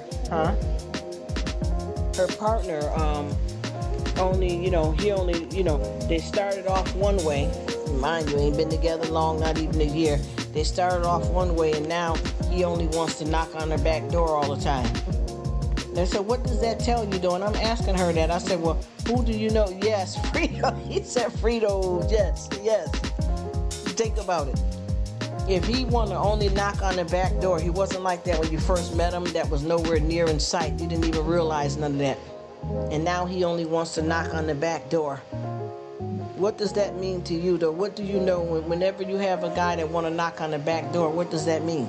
How don't you know that? And you spreading it wide and dropping it low. As a female out here, how don't you know what that means when you meet somebody and that occurs? What is that telling you? You see what I mean? But you still, oh no, that's all right, because I want to please my boo and all that. Well, and why are you complaining then? Nobody's stopping you, you're dropping it, you dropping it like it's hot, keep dropping it. Because why are you calling me to speak to me at helpline if you're in something and you know what that means? You know the answers. That's why you're asking somebody, because you know what that means. If he's knocking on the back door and refused to come in the front, period. It ended that part of your relationship in that kind of way. But you got to remember, you didn't even know him a year. So he shouldn't have been even knocking on any door without a raincoat on. Especially if you're not planning on getting married and y'all both out here tricking and trunking. How is he knocking on any door, and when he come in, he ain't got no raincoat on? You see what I'm saying? So that opened up her world to what kind of dude you got with. You understand what I mean? Because that's what he was. He rides on both sides. You feel me? So that's up to you to want to stay in a relationship with a guy that if he can't find, a partner of his choice, that, a male partner of his choice, then he settles for, to behave in the same way in the bed with a woman, but, in a different way. And that's what it was. So, he never told you that about himself, and that's his business, what he want to be, but you don't have to put up with it. You chose to be involved with that. Because if you don't let nobody come in your back door, why, what's special about him? And then how are you in a relationship if you're not even, you don't even know his middle name? I mean, come on. And then him, who are you playing games with too? You running around here living a double life? You get what I'm saying? Just like all this stuff too that they said, look, allegedly with P. Diddy and all them. These people done came from being a father of 1 million damn kids to pedophile to freaky to sex trafficking allegedly. What's going on here? What is really going on here though? And then a lot of people, oh yeah, you can't go against him because he really is a gangster and he got a lot of connection with you. You might as well have been dead anyway, because he got you living like the Night of the Living Dead, the Walking Dead. Because that all that stuff that's going on with this dude here, come on, how long are you gonna stay? Just like I was saying earlier here, I met this one woman out here on YT that started coming to hang out with me, so I decided to check her out. And finally, I went over and watched a few of her videos. It was cool. It was her and her kids, and she showed their daily routine. You know how it is on YT. But she did a live, and she had a smaller child. I don't even know, maybe 8 months to 1 year old. And she put the child in the high chair, and a bunch of food for the child to eat, little finger foods. And the baby started knocking the food on the floor. And the way she smacked that baby in the face, I knew I definitely would not be watching her videos because I don't think that's right, even though that's not my business, that's her child, but that is child abuse. You get what I'm saying? So if you know something is wrong and it's something that you don't like, why are you still a part of it? Just like these folks was doing this work for these people, they hired a nanny and they hired a photographer and all this different stuff that is part of their team for them to become famous on YT, right? And you know, all three of the people weren't getting paid, so they started talking to each other, the nanny, the photographer. Did they pay you? Did they pay you? No, they didn't pay me. So they decided to make YouTube videos about these big YouTubers that y'all think they're more than what they are, right? So they want the person that does the videos. And if, you know, the photography said that, you know, yeah, I remember when they did that YouTube and he was showing clips of it and everything. That right there, that living room set that they said they spent $10,000 for, they got that was something that they got, you know, from Rent-A-Center, and they returned it right back and got all their money back. So they was just doing that for content and for show. And then you remember they got the jungle gym and the playground set in their backyard, and they let y'all watch, because they got about 6 kids. They let y'all watch how their kids play and how they're living a lavish style and lifestyle and how nice their backyard was set up for the kids. Well, that was a front because they took it back. In fact, they don't hardly ever bring their kids out. They got like 2 or 3 of the kids with special needs. They're always upstairs in the bedroom. They don't interact with them. They don't have too much to do with their kids. So you mean to tell me that you seeing them kids treated like that in the house, and long as you was collecting the check, you didn't care? I'm not talking about even if you film for them and they faking the funk with a living room set and the playground set, but if you seeing kids, yes, exposed, yes, if you seeing kids being abused, why would you continue to work there? Why did it take you not getting a check for you to report these people? I wouldn't have stayed working for nobody that got kids in the house, especially if it's not the only job that you can get and you said you're a business person. Why did y'all continue to work for these people when you seen the child abuse, period? Not even what they pretending in fake footage and stuff and fake lifestyle, but why would you continue to work for people that you see right on the spot abusing their children? It took you not to get a check to report something. Nope, they didn't even report what was happening in the house. They just took the people to court to get their money. So they didn't care how the kids ended up in the long run. This all went to the left and stayed to the left. You get what I'm saying? They never, ever got help. Never. They never reported it for the kids. They only took these people to court to get their back paid. And they know that all of those kids that they had in the house were still suffering. All of their kids. And then they had, like I said, 2 or 3 of the kids. I think it was about 6 kids or so. 2 or 3 of the kids special needs, so they weren't getting their special needs, and then none of the kids was getting their needs met, and so it was a form of neglect. And you did nothing because you wanted money.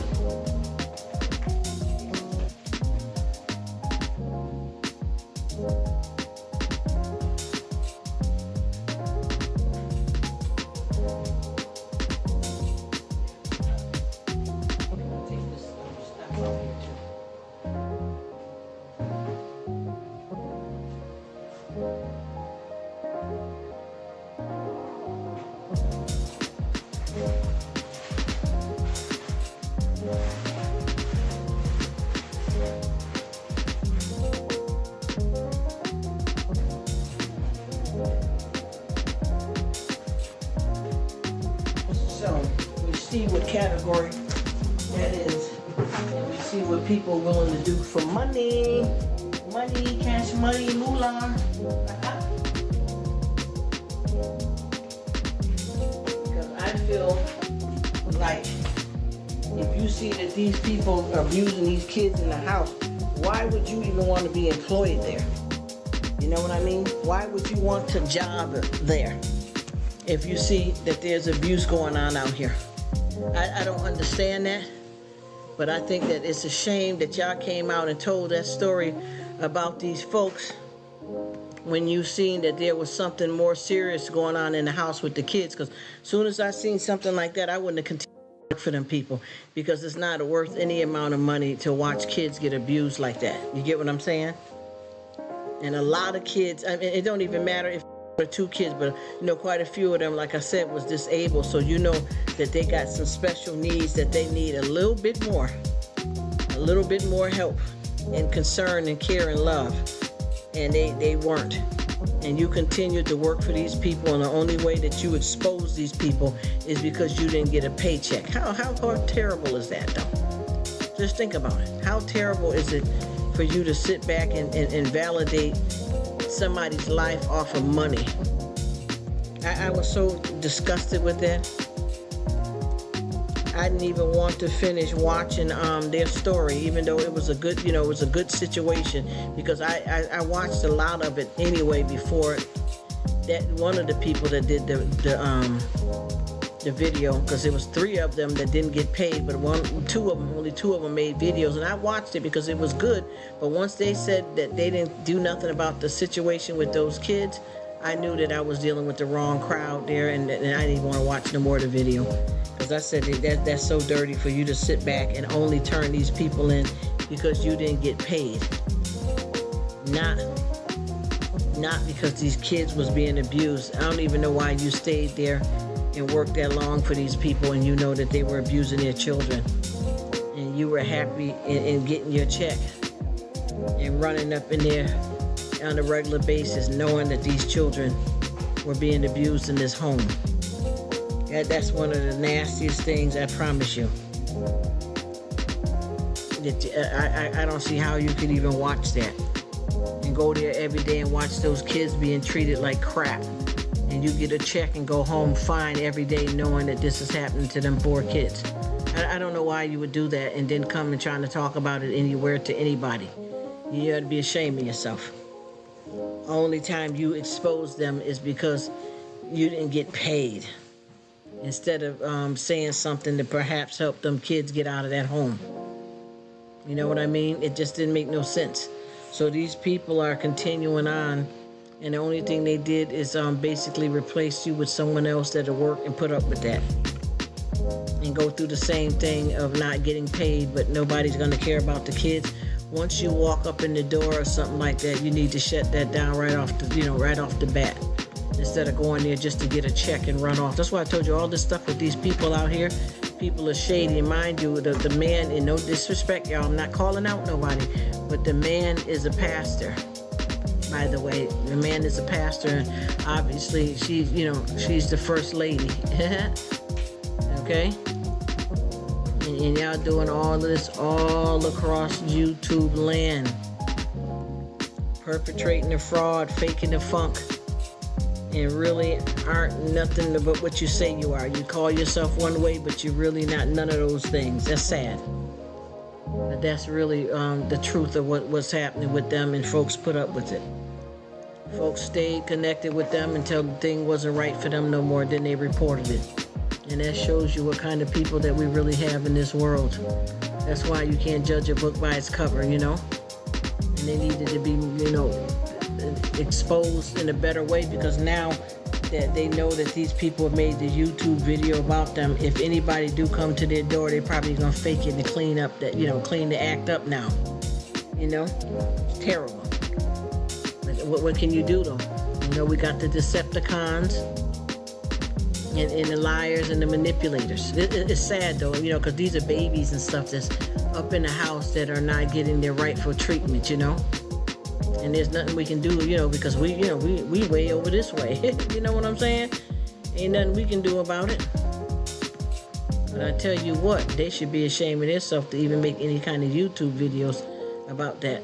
I wouldn't even told nobody that y'all did all that, and you telling me you making a video now and you worked for these people all these months and you only upset now because you didn't get a check? That's crazy.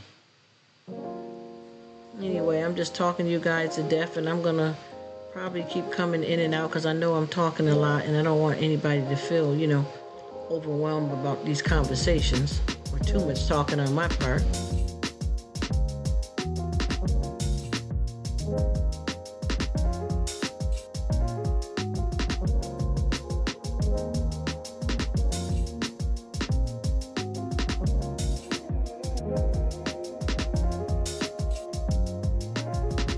Keep trying to tell people to to stop running down and jocking and bragging and kissing butt and all that, because everything ain't what it seems to be. And everybody is so happy to run up on somebody because, oh, he's a judge, this is a this, they got this, or they got a big channel, and they more so want to support the people that got bigger channels, even like on YT, or people in your personal life, because they got a title and they figure they can do more for me than you.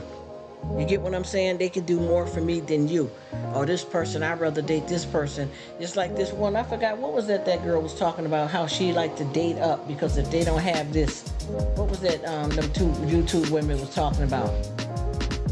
That they were saying something about they gotta date a certain kind of man, because if he ain't on the same.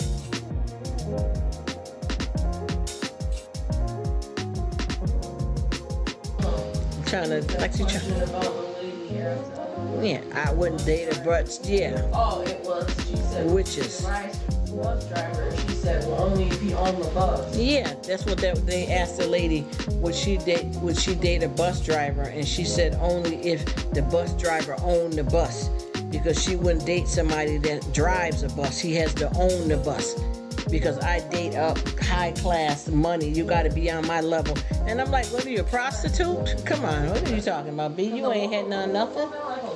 Yeah, she was like a lawyer or something, so she figured that it would be dating down for her if she dates a guy that is an actual bus driver.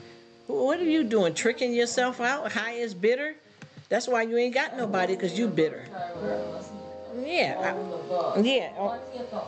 Why does he have to own it? Because it's a money. Yeah, money, not the love. Yeah, exactly. Why are you counting that man's money? Ain't you saying you are, a lawyer and you clocking, you got money? So, yeah, if you're looking for love. That's because you want somebody else's money and your own. Exactly, and looking for the wrong things in a relationship, the pipe.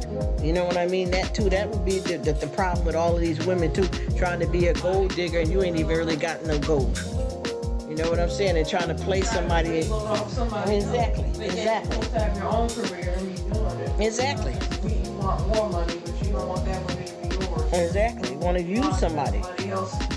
And I understand that you want to get with somebody that, that got, but it's a. That doesn't mean that you're supposed to be working off of that. Exactly, because I know sometimes people don't realize that it's not about the money. I'm trying to think, who was that lady from I forgot her name, from I think she plays on Good Morning America. He says it's all good. She's going to grow old. China dolls in her bed and curse fans, yep, in her wall with her mirror to look at her. Yes, lonely, empty, bitter, and cold. Even with one of these, I forgot her name. It's a news anchor, and she's in a same-sex marriage, and she is a news anchor. I forgot how many millions she worked. What's her name? Robin something. You know that one. She's a news anchor. Well, anyway, she married, her wife that she married is a massage therapist, and she's a millionaire. See, and I'm hoping that that's real love. You see what I mean? If that's real love, that's a good thing, because I don't think that you can be in love with somebody because of what money they make. It's all about if they if they believe in God, the personality, their heart, what they believe in. Because yes, because it can't be just about worried about somebody for money. You can get somebody that maybe they work at Burger King and that probably be the love of your life. You know what I mean? But see, if you're not looking for love, you will only get the booty. Or you will be selling yourself, which you tricking yourself out to be with a man or a woman because of their financial bracket and they don't love you. You're not in a relationship. You're bought and paid for. You know what I mean? There is no love here. And that's the whole problem with it, folks. Everybody's always worried about what you can do for me. What do you got for yourself? And who you trying to use? Are you tricking? Or what you doing? Because anytime you looking at somebody to gain finance, or anybody wants somebody that got definite, some money that can provide, but what the hell you doing for yourself? Yeah, the world is based on money, and that's what the whole problem is. You know what I mean? That's what the whole problem is, and that's why I tell a lot of people, unless you coming from, even when you go to these churches, no disrespect, unless you coming from a church, just like they asked, this one woman said when they started their church off, they used to be able to use the church banquet hall after they had a banquet, and their agreement was because they couldn't pay the fee to rent out the banquet hall, so they asked them, how about if we clean up the banquet hall for you guys and y'all let us hold church service here for a couple of hours. And that was an agreement, and they said that for their background they had a shower curtain, but this man over here got a $10,000 chandelier. Which one of them churches you think really anointed? The one that's based on material things, or the one that gave all they could? You see what I'm trying to tell you? Less is more in a lot of cases, honey. Obviously you want somebody that y'all going to be financially stable, but sometimes y'all can build together. You understand what I'm saying? You got to meet up with somebody that's already driving a Mercedes, or may never drive a Mercedes, but do he love me? Do she love me? Will we get married? What we really looking for? I'm searching for that real love, baby. What are you looking for? You understand what I'm saying? And anytime you laying up with somebody just for financial, just for financial reasons, that you're not in love. And it's also a form of prostitution, whether it's the man or a woman. Who the heck is all these people keep talking about sugar daddy, sugar baby, sugar mama? Do you honestly think that you're going to sit up here and tell me that you're going to get with a man and he's my sugar daddy? Well, sugar's sweet, ain't it? So if sugar is that damn sweet, why you gotta service this person? See, y'all don't know the real deal of a real woman. If you gonna call yourself out here a go-getter and you know how to woo the men and seduce the men, honey, you ain't even gotta get in the bed. If you good at that game and you that trick, cause see, I don't like none of that myself though, but I'm just saying, if you got it going on that way, you should be able to seduce this dude and get every damn thing he got without even him ever kissing your hand. If you that diva. You understand? Y'all gutter. You're straight up gutter. Sugar baby. I thought sugar was sweet. What that man got you doing to get his money? Who playing? Who's getting played? You're prostituting. It's a form of prostitution. And then you see this man, well, yeah, I got me a sugar baby. I got me a sweet young, I'm 65, and I got me a sweet young thing. Yes, 18, 19 years old, and as long as I keep her hair done and keep her in a decent car, she's servicing me well. Do you honestly think older gentlemen, and you living off a case of Viagra, about the risk of heart attack every time you trying to get in the swing lane, that you actually is the only person that this young girl is seeing? Do you know at your age, if you done been married, divorced, and you out here and you trying to trick out that you lucky to still be alive? Are you crazy? You know what I mean? You know what I'm trying to tell you? What do you mean? It's a form of prostitution on both of your ends. You want to die out here with AIDS and hepatitis and stuff because you think you got this pretty young thing. Do you actually think that you're the only one that she's seeing? This girl is spending your money on her little boo thing that's her age. And ain't nobody in love with nobody. And then what you take it to try to keep up with her because your natural stamina done died down a little different than hers because she's a young thing. I'm not saying when a man gets 65 that, he's, impotent. That's not what I mean. But to keep up with this girl and you in a sexual relationship, you doing something. Women getting set up to get robbed and killed. Yeah, they do that. You know what? And I'm going to tell you, too. They got this thing so bad out here with that game that when you get with these girls, they automatically drug you and rob you, or a lot of times they will have their homeboys or their own boyfriends come in and rob you. It's all a plan. And even for the ones that don't rob you like that in the way that they drug you and rob you, a lot of them are using you. It's a sexual exchange. It's about money. And you mean to tell me that I would sit up here as a person and I'm going to brag to you that I got a sugar daddy? That means that I am a prostitute. Do you hear me? I don't care what they label, how they fancy it up. I am a prostitute. That's what I'm saying. That they know, and they know he treats me special. Well, he's paying for you to look a certain way. It ain't just because you want your nails done and that lace front new wig and a little piece of car and your pedicures and your outfit. It's not just because that's the style you want. It's because he's paying you to look sex trafficking. Yes. Human sex trafficking. Yes. Mother Marquise, that's exactly what it is. That's exactly what it is. And these women act like they don't realize that anytime, not even the women, the men, this is not, you mean to tell me you think that you're going to sit here and brag to anybody, whether it's another set of men or older women that you got you a young boo thing, 21, and boy, is she doing some tricks that I never experienced at my age, and blah, blah, blah. You're paying a prostitute. And do you think you're the only one that she's whoring with? Think about it. Do you know how many different diseases and stuff that comes up out of that kind of stuff? And how long does it last them? Be honest, how long does it last before the gig is up? Because after a while, there's going to be certain demands that's met. I mean, that certain demands from either one of y'all, but the other one is not going to be willing to do. And what's going to happen? He going to trade you off for somebody else, and she going to find herself another trick. You understand what I'm saying? All of that corny lying and manipulating and trying to make it look like what it is and it ain't and all that, and it's really prostitution, sex trafficking, all of that stuff is so played out. That's it went out with the bump. That's old school, old news. Trying to put a new name on something that's simply the same thing that's going on. You know what I mean? Just like when people in their relationship, what make a couple? And no disrespect, even these could be married people with kids or whatever, long-term relationship, my boo, whatever. Who comes up with the idea of bringing a third party into their relationship? Why do you want a third party in here? Because either sex that y'all bring, if y'all just say if y'all a heterosexual couple, and if y'all bring a man in the relationship or a woman, that makes the woman automatically, bisexual, and the man, if you're deciding to be with somebody to spice up your relationship. Why aren't you guys enough for each other? And I'm not judging nobody's sexual preference. That's your business. I ain't with all that. I'm just telling you what it is. How long do you think that's going to go on before that causes a rift in the relationship that you had to bring another person in to keep y'all marriage? How is that? And remember them women was arguing about who's a Christian and all I'm not, and you are prostitutes. You remember that? Remember that Christian girl that you had me watch that little podcast? What was that all about? That was about the woman thought that she was something weird. Yeah, said they were saving marriages.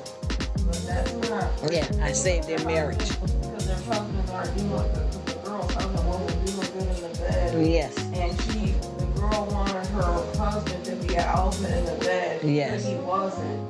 So they hired the Yes. lady to Yes. help him out. Yeah. But to me, that's not helping at all. No, how are you bringing? You know better than that. Sacred vows, man. Come on. Another woman sleep with your husband and then go back to you then afterwards. Exactly. Yeah, he did. Yeah, he wanted. The alpha, he wasn't the alpha, and she wanted him to be an alpha in the, Yeah. So she. in the bed. Well, She had to, so they hired a Honey, prostitute to teach him to do stuff or whatever. but But this. to me, that's not saving a marriage. If your husband is sleeping with somebody else, just so he can learn what to do when he sleeps with you. It ain't no relationship. Y'all hear that crap? It's not a marriage, so you can bring another person. Yeah, no. Who want to be bothered with all that? All that's just get nasty after a while. Or whatever that thing is called, when you Shit. bring in a third person. Honey, listen. I don't know what all y'all freaky freaks got planned out here, but that is definitely not no kind of marriage, and to have no solidified relationship that you're gonna bring a third person in to save your marriage, and that's something sacred. You know when they say that when you do the marriage vows, you hear what they say. Till death do us part, and they ain't never said when you get married that you always can have a third person in the marriage, because that's part of getting married, and they sign a certificate with you. You know what I mean? That's just a load of crap, and that's a load of ending. That don't save no relationship. No, that ain't. With somebody else, if you want him to be good in the bed, which I don't know why that's important, then you're supposed to teach him. I have some other woman. Exactly, and on top of that. You're having your husband sleep with somebody else, and then he's gonna sleep with you afterwards. I wouldn't want that. And that's the whole thing too with the relationship too. That ain't even a real problem. Y'all sex life is more, it's that important to y'all that y'all gotta bring Somebody else. yeah, you gotta bring another person in the relationship. I think those are not even the real problems. Y'all got something else going on. People trying to address their inner freak. That's all everybody trying to do there. I don't give a damn. That ain't even what it is. The inner freak, because there's no way in hell that you can be in a marriage that long, and if you want your wife to be more dominant, that y'all didn't work on whatever y'all wanted to do in the bedrooms, that you had to hire another woman in to solidify that. That ain't there. That man, that's full of crap. How long y'all been together now? This is a problem all of a sudden? It's trash. That's trash. And yeah, go ahead. Jump off the nearest bridge together. Learn what what to do in the bedroom, so then they can do it with you. Why aren't you teaching him yourself? Exactly. Y'all should have. And how long has this been another woman? Yeah, but how long has this been a problem? Are you just addressing it now? And if you're gonna address it, you're not addressing it in the right way. Exactly. And somebody, a whole other person who's a prostitute at that. Exactly. And on top of that, what I want to know too is how long has this been going on, and now y'all just now deciding to do something about it? And anytime you're in a relationship, if any person in that relationship, whether it be the man or the woman, asking you, well, let's bring somebody else in to spice it up. I'm gonna tell you one damn thing, and I'm gonna tell you, and I know y'all already know, if you're not about it, get out the marriage. Get it out the marriage, because they're gonna do it behind your back. No, that's gonna go down. If anybody, no. And anytime they ask you about something like that, blatantly, they're gonna do it. And if you don't participate in it, they're still gonna do it. So it's done.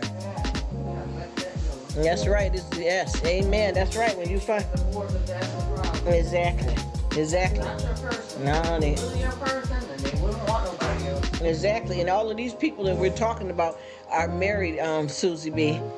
So I know you said you're glad you married, but these are married couple that's ruining their relationship behind some sexual freaky something, because these people have been together for years. Why is that intimacy a problem all out of the blue? Y'all never knew when y'all been together all these years, y'all were happy with each other. And there is a lot of things that you may want to do in an intimate way. You get what I'm saying? That you may want, why aren't y'all learning this together? Yeah, and it's not about that. Yeah, and it's not about nobody teaching that. You want to get freaky. You want a different piece of meat. That's what you want to do, the man or the woman. You want somebody different, period. Ain't got nothing to do with nobody ain't dominant and all that, man. You've been screwing this, hitting this cow for the last damn 10 years. You knew what I do. You know what the tricks is over here. Stop trying to act brand new, buddy. You woman or man, neither one of you. Stop lying. You know, oh, I need to see a little friend down the side. Well, you go to hell, you and a friend together, jump off the nearest bridge. You understand what I'm saying? Kick rocks with open-toed shoes on. Anybody don't care about that, man. Anybody that base your relationship on something like that, you need to get away from that, because they're gonna cheat on you either way. That ain't gonna. I don't care what nobody say. She wanted the husband to be more. Yeah, but that ain't. But how long has he been with you and he wasn't dominant before? How is this a problem all of a sudden? We've been married all these years. When did this come up? Just like you know, they got a lot of these people. The first thing that they say is that, listen. Yes, you get what I'm saying, Marquise? Yes. You know what I mean? Nobody got time for that, man. You understand what I mean? You get that 12 gauge, right? Don't play. Listen, don't play with it. Yeah. No. And listen. You're supposed to do that in anything. Yeah, but y'all knew this. Actually, the real problem. Yeah, but if it's a real problem, when did it happen? Okay. Yeah. That's so. Yeah. Why would you hire another woman to teach him what to do? When you can learn yourself. When you can teach him yourself. Exactly. Y'all can learn together. Exactly. And then another thing, and another thing too, it's stupid. And then another thing too is, even if you in a serious marriage, you get what I'm saying? You know what it is, Marquise. Hey. Even if you in a marriage, and I'm gonna be honest, I'm gonna reiterate what I said earlier. If the husband become paralyzed, waist down, I'm just doing something that affects that part. If you're them sexual people and that's all you worried about, no disrespect to nobody. But if a woman is paralyzed from the waist down and the man is paralyzed, or the man is paralyzed, one or the other, and y'all in the marriage, how is it gonna be okay for you to say, I don't mind if you see somebody else on the side, babe, because you know that by me being paralyzed, I'm not able to accommodate you in the bed. So if you want to have somebody on the side, as long as you don't bring him to the house or nothing like that, and you don't fall in love, you keep that because I want you to have your pleasure. Or you telling your husband, if you want to have a girlfriend because I'm not able to perform because I'm impotent right now. Man, are you kidding? Y'all all go to hell, man. Listen, man. Listen. Get up out of here. Get. That's not real. You understand what I'm saying? Get. Why would you get married, then the person's gonna get paralyzed. Yeah, if some. Don't you say anywhere else you're supposed to stick together? Yeah, no matter what. That's what I'm saying. Through sickness and health, that's part of the marriage vows. So who's telling somebody? I'm not telling you to get a damn thing. I'm telling you to get the bags and go ahead and go. And nobody don't care about if I done got sick in a relationship and you worried about sex at a time like this. Are you kidding me? People on their deathbed might have had a stroke, might have had cancer, and you worry about getting off. That's why I tell you, people is in love with the booty. That's what I'm trying to explain. I'm sorry, y'all. That's why I said that's it. There's no way. No way. No. You married the wrong person if they're worried about that. You should be worried about your health and getting better. Exactly. Through sickness and health until death do us part. And if you can't make it through all of them channels right there, then get a divorce, or you should have never got damn married. And look at that before you got married, because ain't nobody got time. I don't care. And you know. Exactly. And you know that stuff like that is going to occur. So that could occur. If you're in a marriage, anything could happen to your partner. You mean to tell me that you know, if you got, a woman that done had your baby and it takes 6 weeks to heal down there, you can't wait. So you got to be with somebody else until she can perform again, or every time is that time of the month with her, you got to be with somebody else, or she got to go down on you or use the back door because she's not capable of performing right now because her body is cleansing itself out. Who the hell did I marry? You know something? Come on, stop. Come on. Are you kidding me? You think I'm gonna let somebody run and dog walk me like that? And I'm gonna be okay with that? Man, get the hell up out of here, man. I'm telling you, go play with yourself, buddy. You got the wrong one. Ain't no way in hell. There's no way. I wouldn't even be bothered. I wouldn't even think the second move. I wouldn't even care. If you got anybody that addressed you like that you were married to, or even in a committed relationship, we like marriage, you know what I'm saying? But even in a committed relationship where you're supposed to be just you guys together, and you got something going on, and I know so many females, I promise you, and I'm going to tell you something about the dirty part of females when it comes to this. Like I said, if you and a man that can't wait after you have a baby 6 weeks before you can become intimate again, and he got to fool around because he can't wait, garbage. If you got a man that can't wait because it's that time of the month, garbage. You already know you're in the trash can anyway when you're dealing with a sucker like that. And then for you nasty women that got to have something going on that time of the month yourself, and you want it, baby, put a towel down, we can do this, as long as we don't mess up the mattress. What are you doing? Come on, man, let's stop this. You at a time right now, woman, you just had your baby and somebody got to do something to your breast. Ain't all that milk coming out you right now? And how you going to go in the back door when the front door is closed down right now? Did you just have a baby? I'm talking about the horny, nasty behavior of a lot of women. She-dogs. I'm going to just say it. I don't give a damn. I'm going to say it. Come on. What are you talking about? Yeah, because when it's that time of the month, we get in the shower and do it. Or I put a towel down because I got to have it. This is the woman talking, mind you. Man, let me tell you something. Y'all got life screwed up. I'm gonna tell you, and the freaks come out. You understand what I'm saying? Yeah, you know. They don't care. You know how nasty. Yes, she said you're having cramps, odors. He said flowing heavy, cramps. What are you doing, a woman now? It ain't just to see. This is what I want everybody to know. Exactly. Heavily medicated. This is why I keep saying, stop blaming all of this stuff on men when you women know that y'all got that lust demon and y'all freakazoinks too. Stop trying to act like everything it comes from a man. You women, anything, I promise you, there's nothing. And I don't care what nobody say, far as I'm concerned. And I'm not saying I know everything and I'm all that, but I promise you, from what I learn and what I see in this world, I have never found a man doing anything wrong that I can't match a woman equal to it. Any man that you could say something negative about, I could say the same exact things about a woman, other than what their gender is. If he's a man, he got his type of private. If you're a woman, you got your type of private. But I'm talking about, they say, oh, this man is running the street hoeing, a woman run the street and hoe. This man don't support his kids, a woman don't support her kids. Letting DSS and all this other crap come in and giving them up and all that the same way. Hoeing out, ain't paying bills, bugging out. It's equal. There is no woman that can try to go hand in hand over a man, because it's not like that. See, what happened is, whenever you have an absent man from the house, everybody talks about that. They want to write the book about it. But all these women that done deserted their kids and their mother raising their kids and they done gave them up to social service and all that, they don't want to talk about that though.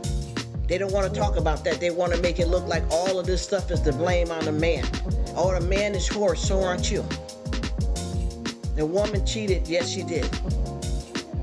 How many couples do you know that the first thing they'll say, well, you know what? They've been married for 15 years and they got 3 kids, but he had 2 babies on her. Well, how about this? They've been married for 15 years and they got 3 kids in the house, and his wife been cheating on him, and he don't know that 2 of the kids ain't even his. How about that?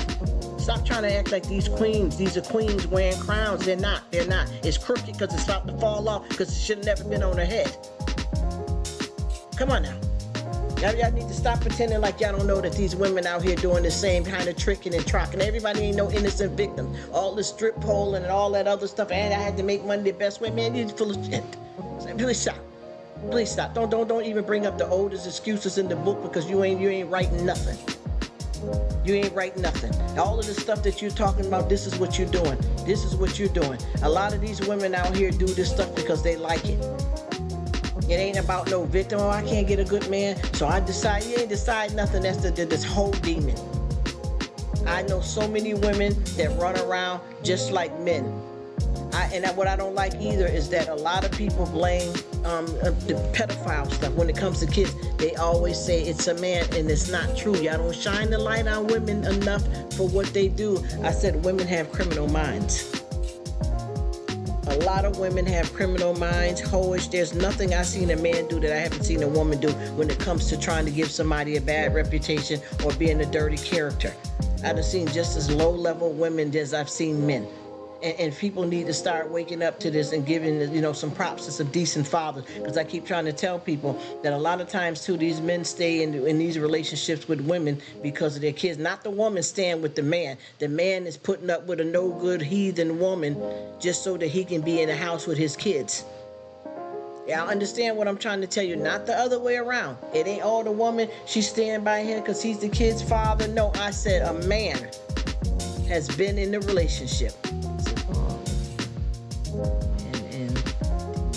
The milkman, yes, and they all laying up, and now guess what? We all got herpes. They all got herpes. You see, they don't tell you about those parts. They'll laugh and talk all the while about this and that, just like they got this show here, and the man that, I think he's like a UPS man, he's screwing about 5 or 6 of them housewives, right? And these housewives think that they got something on their husbands, but it shows their husband is, bending over his secretary. A couple times a week at the job. You get what I'm trying to tell you? So, they said you're out of the frying pan and into the fire. Because that's basically what this is. And, what are we doing? What are we doing? Everybody's up to something instead of keeping it real so that we don't have to have all these problems. So you're running out here on your husband, and then you get pregnant, and you don't know who's the father. Not just one other man, but who's the father. Because you don't know who you with. But yet you saying this man ain't no good, but y'all both out here, scrubbing the streets with y'all life givers. You get what I'm trying to tell you? Ain't nobody can't say one thing bad about the other because you're both doing it. And how long are you going to be in this relationship if there's no value in this relationship or the marriage? Why even bother though? Why even bother though? If you guys are that far out the door, why bother? Yes, the effect. You got that? Absolutely. And I promise you, you notice that when we talk about all of this stuff like this, real people gonna hash it out all the way around. But a lot of people, when you talk about these lifestyles, they only show you the part that they feel that's the fun and the glitz and the glam. They don't tell you that, out of me cheating on my husband, out there in the streets, I got pregnant and my child was born with herpes. See, they ain't telling you none of that. They ain't telling you that, your husband went out and brought back the claps. You get what I'm saying? And you didn't know it, and you didn't get no kind of prenatal care the way you should, so now the child got a problem when they born out of an infected birth canal. You see what I'm telling you? People don't tell you all the sides, even with all these women, and no disrespect to who dance, because I know there's a lot of YouTubers that are, strippers and dancers and entertainers and whatever. I don't care. I'm going to tell it like it is because I know all the sides to it.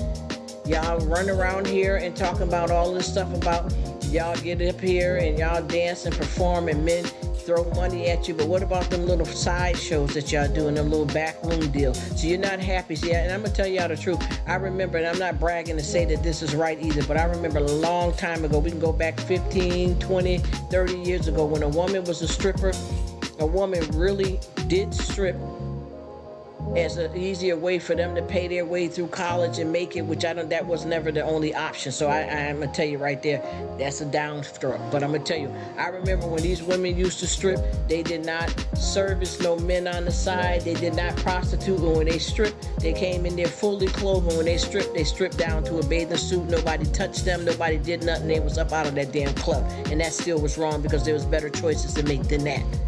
But it was different. Now you can go in there and throw $3 and get an after show and have this girl between your legs, and she ain't even made nothing but $15 off you.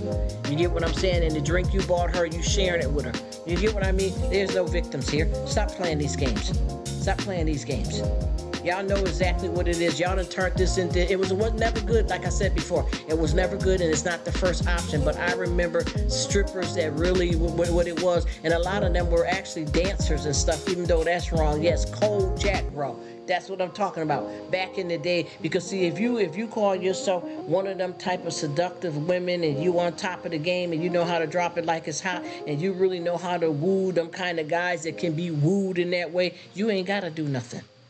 You ain't got to take off nothing. Just by them looking over at you, they already know it's you got to drop some coin. And that's a form of trickery and prostitution and narcissistic behavior as well too. But at the same time, you ain't running no game. You're not exempt. There's no way that you can get out here and brag about something if you got to get on your hands and knees every time this guy pay your light bill. You know what I mean? Every time you turn around.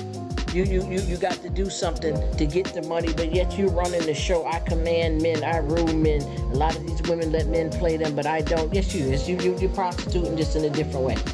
You can put a fancy label on it, but it still smells like cheap perfume. You get what I'm saying? I don't care what you're talking about here. And then at the end of the day, you got to face yourself and know what you did for some money that ain't gonna last. You already know once you spend this money up, you got to trick it again. You know what I mean? You got to trick it again. You got to trick it again. And what about that trick that you had, the sugar daddy, sugar papa, sugar mama? That trick that you had, they tired of you. They got another, because see, you're a fantasy for them. So after they done, ran up and down, on you, you ain't their taste no more. They want something different. They want a different flavor. Ice cream comes in many flavors. You get what I'm saying? So after they had fun with you, so you can't even say, you know what? I got this under control because I got me this sugar daddy, and long as I got him, popping right, and I'm doing this for him, I'm going to keep my light bill paid and stuff. No, you're going to have 5 or 6 guys. You know why? Because them guys are not just picking you. They're messing with several other girls. So you better get you a gas man, a mailman, you understand, a chef. Because you're going to need 3 or 4 different men that got some money to keep your bills paid, because I promise you, sissy, I promise you can call a sugar daddy all you want. You're not the only one. You're not the only one. So what does that mean? He ain't going to spend all his money on you. You get what I'm trying to tell you? You guys come a dime by the dozen because you're cheap. You have no morals, you have no values, because you're selling yourself. And these are what the women say. Well, as you know, every time I try to be in a relationship, I get with these guys, they ain't about shit, they don't want to spend no money. Well, why you get with them then? Why are you with them? And then for the nice guys too, y'all get with a hoe and treat her like she's gold, and she rocking the boat with your friend. Tricking out with other guys, and you paying this girl mortgage and her car note and keeping her nails done, and she blow down in on your friend on a regular basis. You understand what I'm saying? And it don't cost him a thing. You see what I'm talking about? You being pimp, bro. She don't love you. You see what I'm saying? You gotta know this. Yeah, and that's what I'm talking about. And they be wanting it. See, that's what I keep saying. See, this is the problem with this. This thing is a two-way street, because you got the girls tricking out, doing wrong, and then the men ain't no better. So, trash meets, in the dumpster. That's basically what it is. Trash meets in the dumpster. Because a lot of these guys out here, like I said, if you 65 and your wife done passed away and stuff, what you out here buying booty for? Huh? What are you doing? And then you trying to pick a girl 17 and 18 years old, so you really basically been a pervert your whole damn life. It just didn't get caught. Because anytime you trying to get with somebody that young, just like they had here, and I have to say allegedly, what's his name, Simmons. His daughter, was it Russell Simmons? His daughter is dating a man that's the same age as him. What's up with her? because she got a father that has money, and she has a mother that has money, and then she's supposed to be some kind of model. What the heck is she? What was she, 20-something years old, dating a man like 65? He definitely is a pervert, because this girl is the age of a grandchild of yours, not even a granddaughter, a grandchild. So you're a pervert your damn self. And how do you put yourself to lay in the bed with a man that you looked at as a father material and have intimacy with him? And these guys out here is perverting on these girls because the girls are up for sale. You know what I mean? These girls are up for sale. And, they're selling their life giver for a little bit of money and fake love or a promise of nothing. Yes, Russell Simmons, yes, his daughter. And all that was disgusting with her little bony, frail butt. She need to get somewhere and put some weight on and sit the damn down and get her Bible and get her mind right. He said that's that energy that put them into, into the universe. Yes. And I keep saying, too, all the while, too, what kind of mother, and I know once your kids get a certain age that you can't run them and control their life, but see, I wouldn't be putting up with the ish. I would not be. You understand what I'm saying? Yes. Let me tell you, brother, you know what it is, Brother Marquis. You know what it is. There's no way that I'm going to be sitting up and have a young daughter that's out here, tricking out for whatever, talking about daddy issues and all that. You can't let that take you down like that. You can't let that take you down. And what does you having a problem with daddy make you want to have intimate relationship with a man that's old as your father? It's not going to change your relationship, and then it's going to put some strain on you and some problems, because that stuff becomes emotional when you get out here and lay out here and give your body up like that and stuff. That ain't, they may be laughing and all out here doing this stuff, but it catches up with your reality, comes knock on your door and slaps you dead in the face. Then you got to live with a lot of self-hate and loathe of what you've done for money. Not for love, for money. And then to me, any kind of man that's age and he gonna get out here and try to get a girl that damn young is nothing but a nasty perv his damn self. No, that's okay. She said that. I don't mind it, Susie B. You can do, it's okay. You can cap anytime you want her. You can chill over here. I don't care about none of that, sweetie. She said I fixed a nice smoothie. Still listening. Oh, you did? It's always good to have smoothies. Are always good. We do a lot of smoothies here and get protein and all that in our fruits and vegetable intake. So we like a good smoothie too. Definitely. Sounds good, Susie B. But yeah, we just got so much going on out here.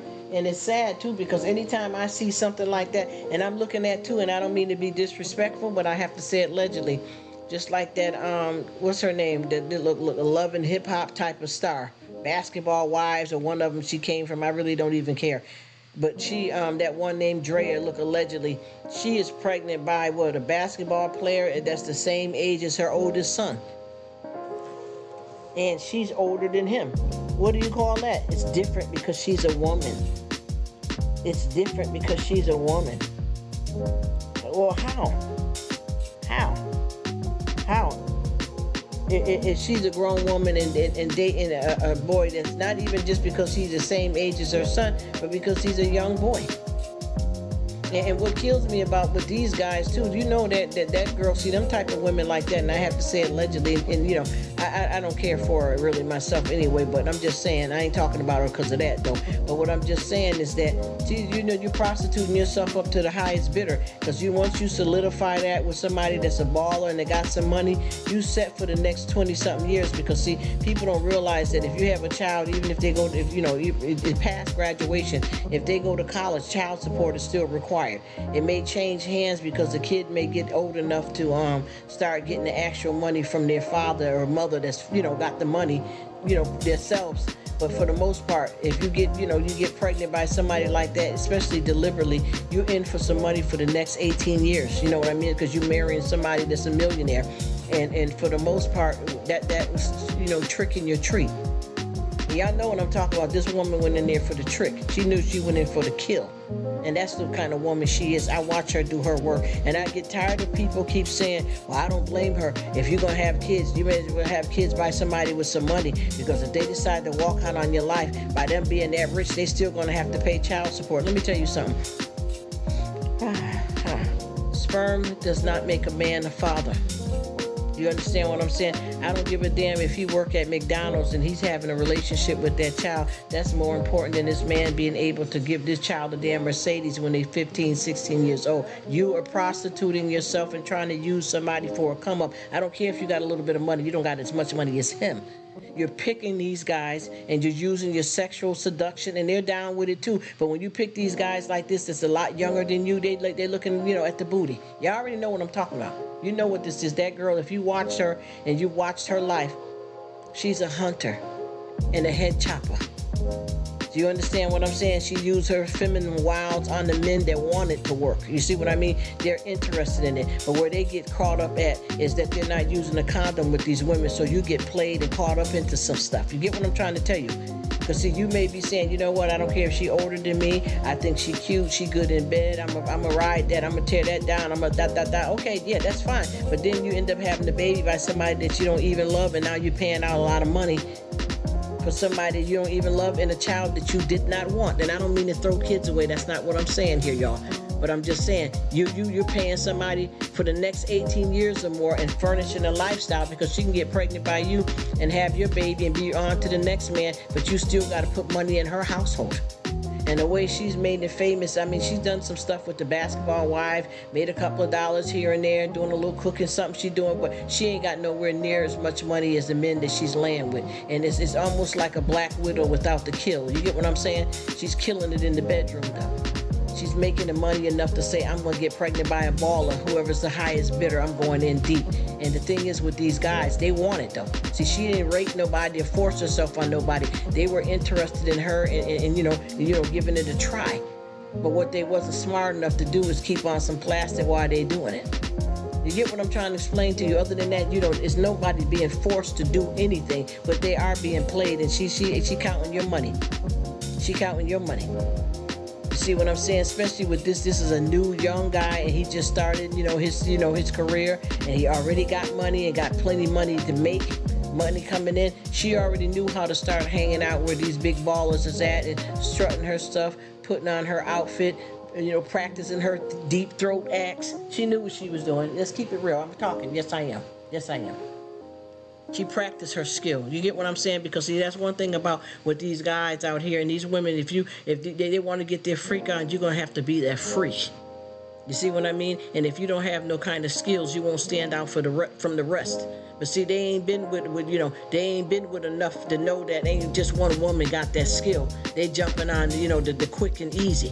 And they're interested. See, that's the whole thing. But you're not smart though, because if you out here, come on, and you making that much money, and you're young and free, and you got all these different chicks running up on you, you ain't looking for marriage, you ain't looking for a relationship, why are you picking somebody and just start messing with them, and within a couple of months they're pregnant already? You got played, brother. I don't care how good she laid it. You know what I'm saying? I don't care how many pipes she dropped. She set you up and played you. You understand what I'm saying? Come on. She did it for the money. She don't even want the child that she finna have by you, but she wanted the money. So if she had to bring her life in it to get the money that she can control for about 18 years, you got played, boy, because you could have laid with that, hit it, quit it, and kept moving. I'm not saying that that's right. We try to get people to be in, with God and trying to make sure people get in, sturdy marriages and stuff. But we know people out here playing this field. You understand what I'm saying? You bounced the ball, you shot your shot, you understand what I mean? And you took one for the team. But now look, you got a child coming in, and you know damn well you ain't in love with this woman. I don't give a damn if they got married. That type of relationship, it wasn't a marriage based on somebody being in love. This was lust. There's different L's. You got to know your alphabet. There's different L's, and you can tell that these women like that, they make sure that they find somebody with money, and the way they hold them down is to put a baby. No matter what happens, if you decide that you hung out with this guy, he done bought you a car, a couple of things, paid for your condo, that can end when he dumps your ASS, right? But when you get a baby by him, they can't run from that.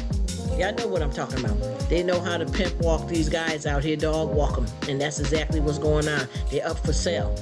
And like I said before, if you smart and you're a young guy out here and you're a baller, you got to be ready for them kind of women. Even with this dude right here, his mama should have told him to watch out for them kind of girls that's going to try to come use you and trap you for a baby that he didn't want, and the girl that's trying to get pregnant on purpose don't want that baby either, but the money that comes with it is worth bringing a life in that you don't want. And if you were smart, you get yourself together before you start laying in these sheets. Because a girl gonna pop it like it's hot, and they gonna make sure they get around where you are so that they can solidify the deal. And as long as you come in hard and stiff, baby, they come in for the shrinkage, baby. They come in to play that game with you. And look what's happening. You know that with this woman, how long is this relationship gonna last? And even if it lasts a while, is anybody in love here, or was this a sexual arrangement? And then there's a baby that has to be brought into life, into the world, with two parents that were more concerned about their intimate relationship than they are having you in their life. They didn't want you. You're not a wanted child, you're a money deal. The man didn't want the child, but guess what? He didn't do nothing to protect himself. So you know what? Your ball went out to court now, buddy. Okay, you may be winning the games here, but you got played by a chick. Why? You ain't got no kind of women or female in your family that's speaking stuff into you about that you are, you are targeted. Any guy can get, you can get a guy from the Burger King that may get with a girl just because she like him so much, and he ain't even giving her no money, and she want to be with him so bad that she willing to have a kid or kids by him, and he ain't even giving her nothing. And she'll flip out on that. But baller guys and people with a little bit of money and stuff, women will set you up in their sights. And like I said before, where your mama at and the females to speak something smart in your head about out here slinging it and flinging it? Ain't nobody told you nothing to watch out for yourself, even if you did not have the money. Any woman should tell her son how to conduct himself out here, and the fathers too, and how to be a man.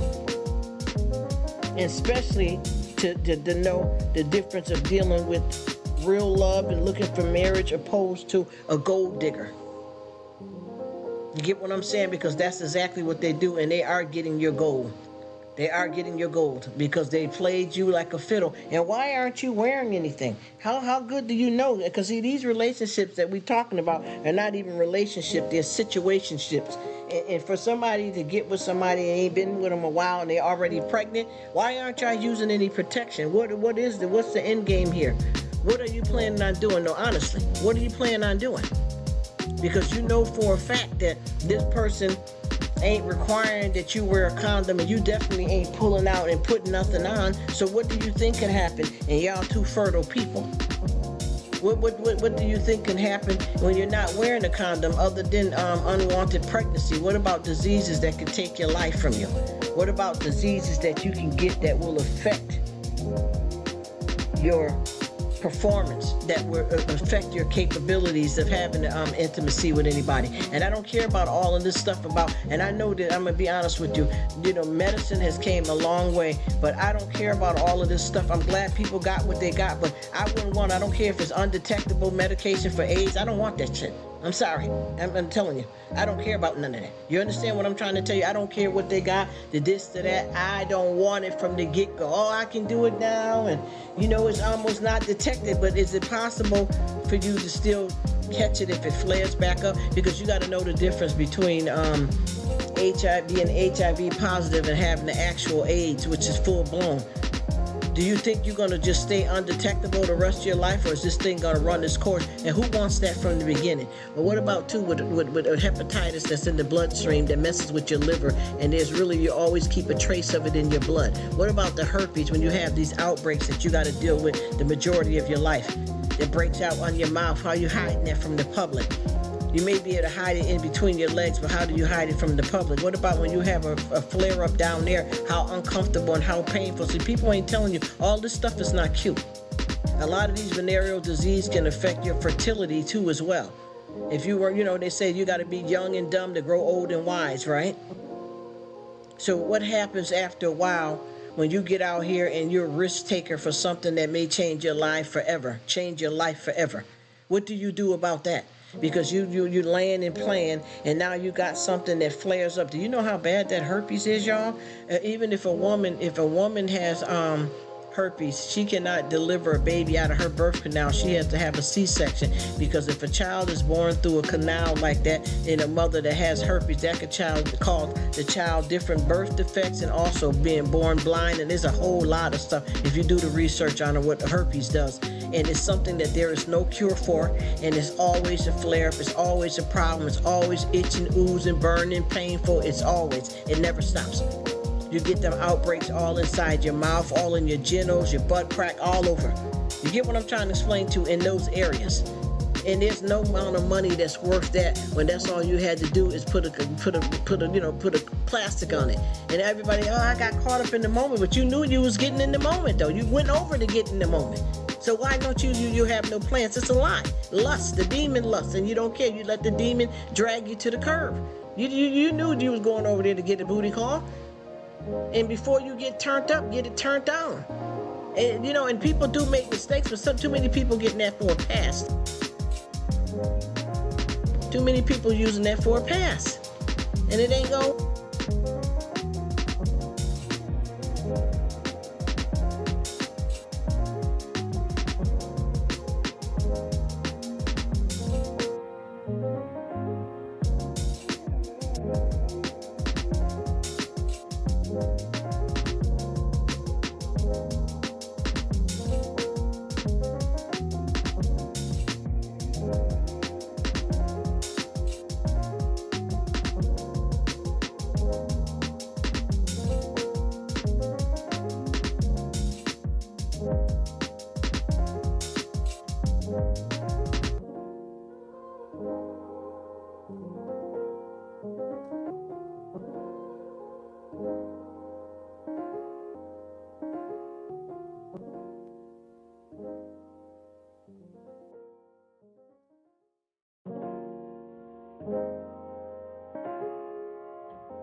Thank you, Susie B, for coming. I appreciate it. You have a good night, day, whatever time zone you in. I appreciate you as usual. Thank you so much. I just stopped because I had to do something in the background for a minute. But anyway, I thank you so much, darling. And I promise you, anytime you come through, we're going to talk about all things. All things life, and I love it. Blessings to you, my dear. I thank you all so much for always coming through, hanging out with me. I think with the conversation, we all bring something to the table, and we enjoy this as friends, family, and call this thing life.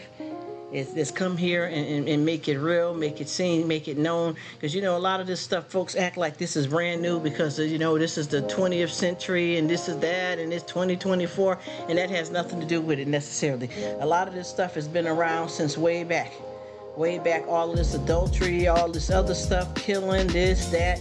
It's been here for a while. Y'all got to look at how many years ago this stuff has started, way before we were even formed and shaped in our mother's wombs, y'all. So this ain't nothing, you know, brand new. It's just that this is what's happening at this time, and we want to let everybody know that we know what it is, and that a lot of us are, you know, lost in the sauce. And we all like to live in this thing called fairy tale land and don't face off to the reality of the truth that's in the world and what's going on here. You know what I mean? And I think too, like with a lot of the conversations that we're talking about, a lot of this stuff needs to be said and talked about somewhere, because a lot of people take this stuff for granted, and then you be out here lost in the sauce, not knowing what's going on and only hearing what you want to hear. You know what I mean?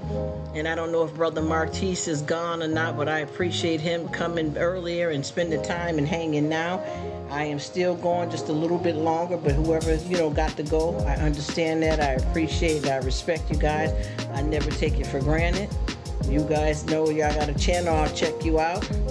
And I'm always here for you guys, just like y'all are here for me. And I thank you dearly. And I'm going to go silent for a while. But I'm going to be sitting here because everybody's, you know, getting ready to get doing their thing. But I'm going to rock the roll a little bit longer. I'm going to rock the boat a little bit longer, but I ain't going to tip it over. But I'm going to rock the boat a little bit longer, just a little something. And then I'm going to change it up, because see, this is a whole different thing going on right now. This is a whole different setting that I had started back up. And I had started taking the weekends off, but sometimes I just feel like going through with it, and by me being able to get off and let it be silent for a while, that, you know, allows me to continue the functions of my, you know, my life that I deal with physically here, so that it, you know, I'm not all tied up, which is not tied up, because talking with you guys is like extended family, you know, for me. You know what I mean? And I also have the time to dedicate, even though I'm home with my whole family, I still have time for us all to fit in and be good to each other. She says, thank you, Rruk, for the company. You also, oh, that's so sweet. Blessings to you, sweet Susie B. I appreciate you, and I'm glad that you are happily married. You know, I'm all set myself, so I know what that's like. Thank you for coming, sweetie.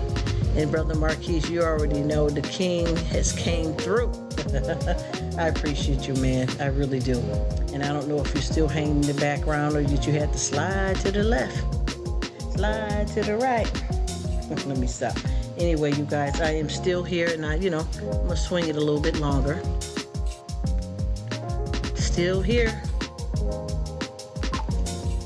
And I just want y'all to know that. To the crow that. It's so much fun to really have conversations with people that are really living in the real world and understand that we need to discuss certain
All right, bro.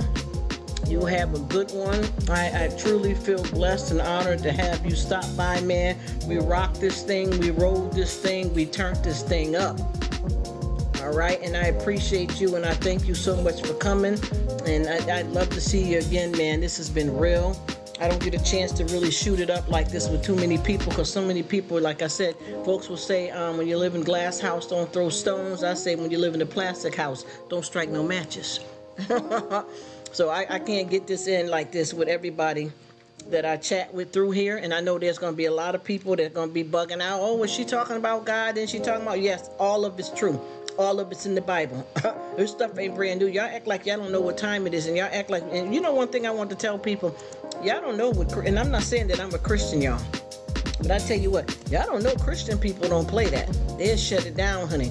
And they'll talk to you about all of it. If you get the right one, though. Not no fake pastor in it, no fake bop, bop, bop. But when you get with the right ones, they're going to shut it down. They're going to shut it down. They're going to keep it real, and they're going to tell you the truth. So what I say is, listen here.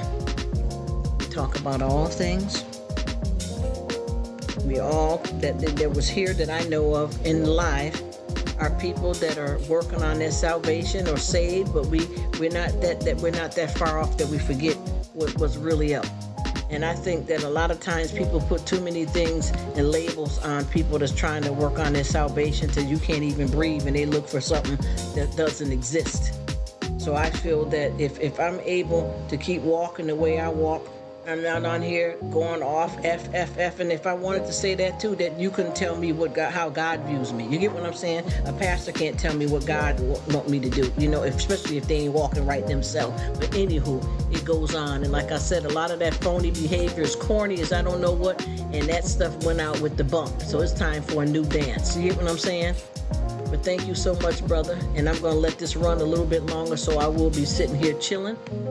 And have a good one, and God bless you. And I appreciate it. You brought a lot of good content. I wish you had a channel, man, because you'll turn this bad boy wide open.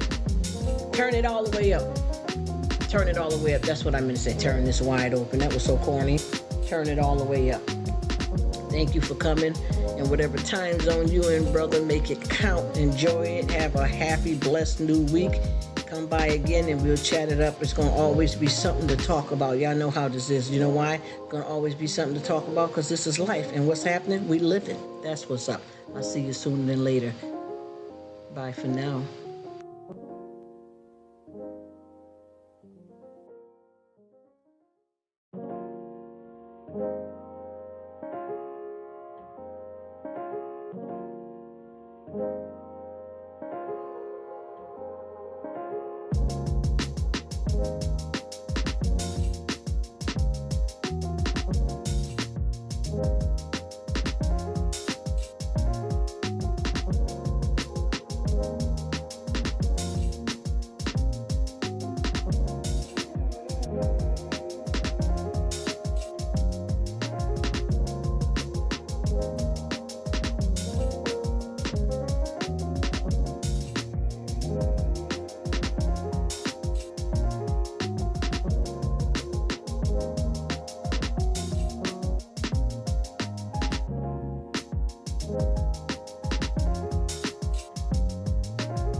Hello, my dear. How are you? Thanks for coming.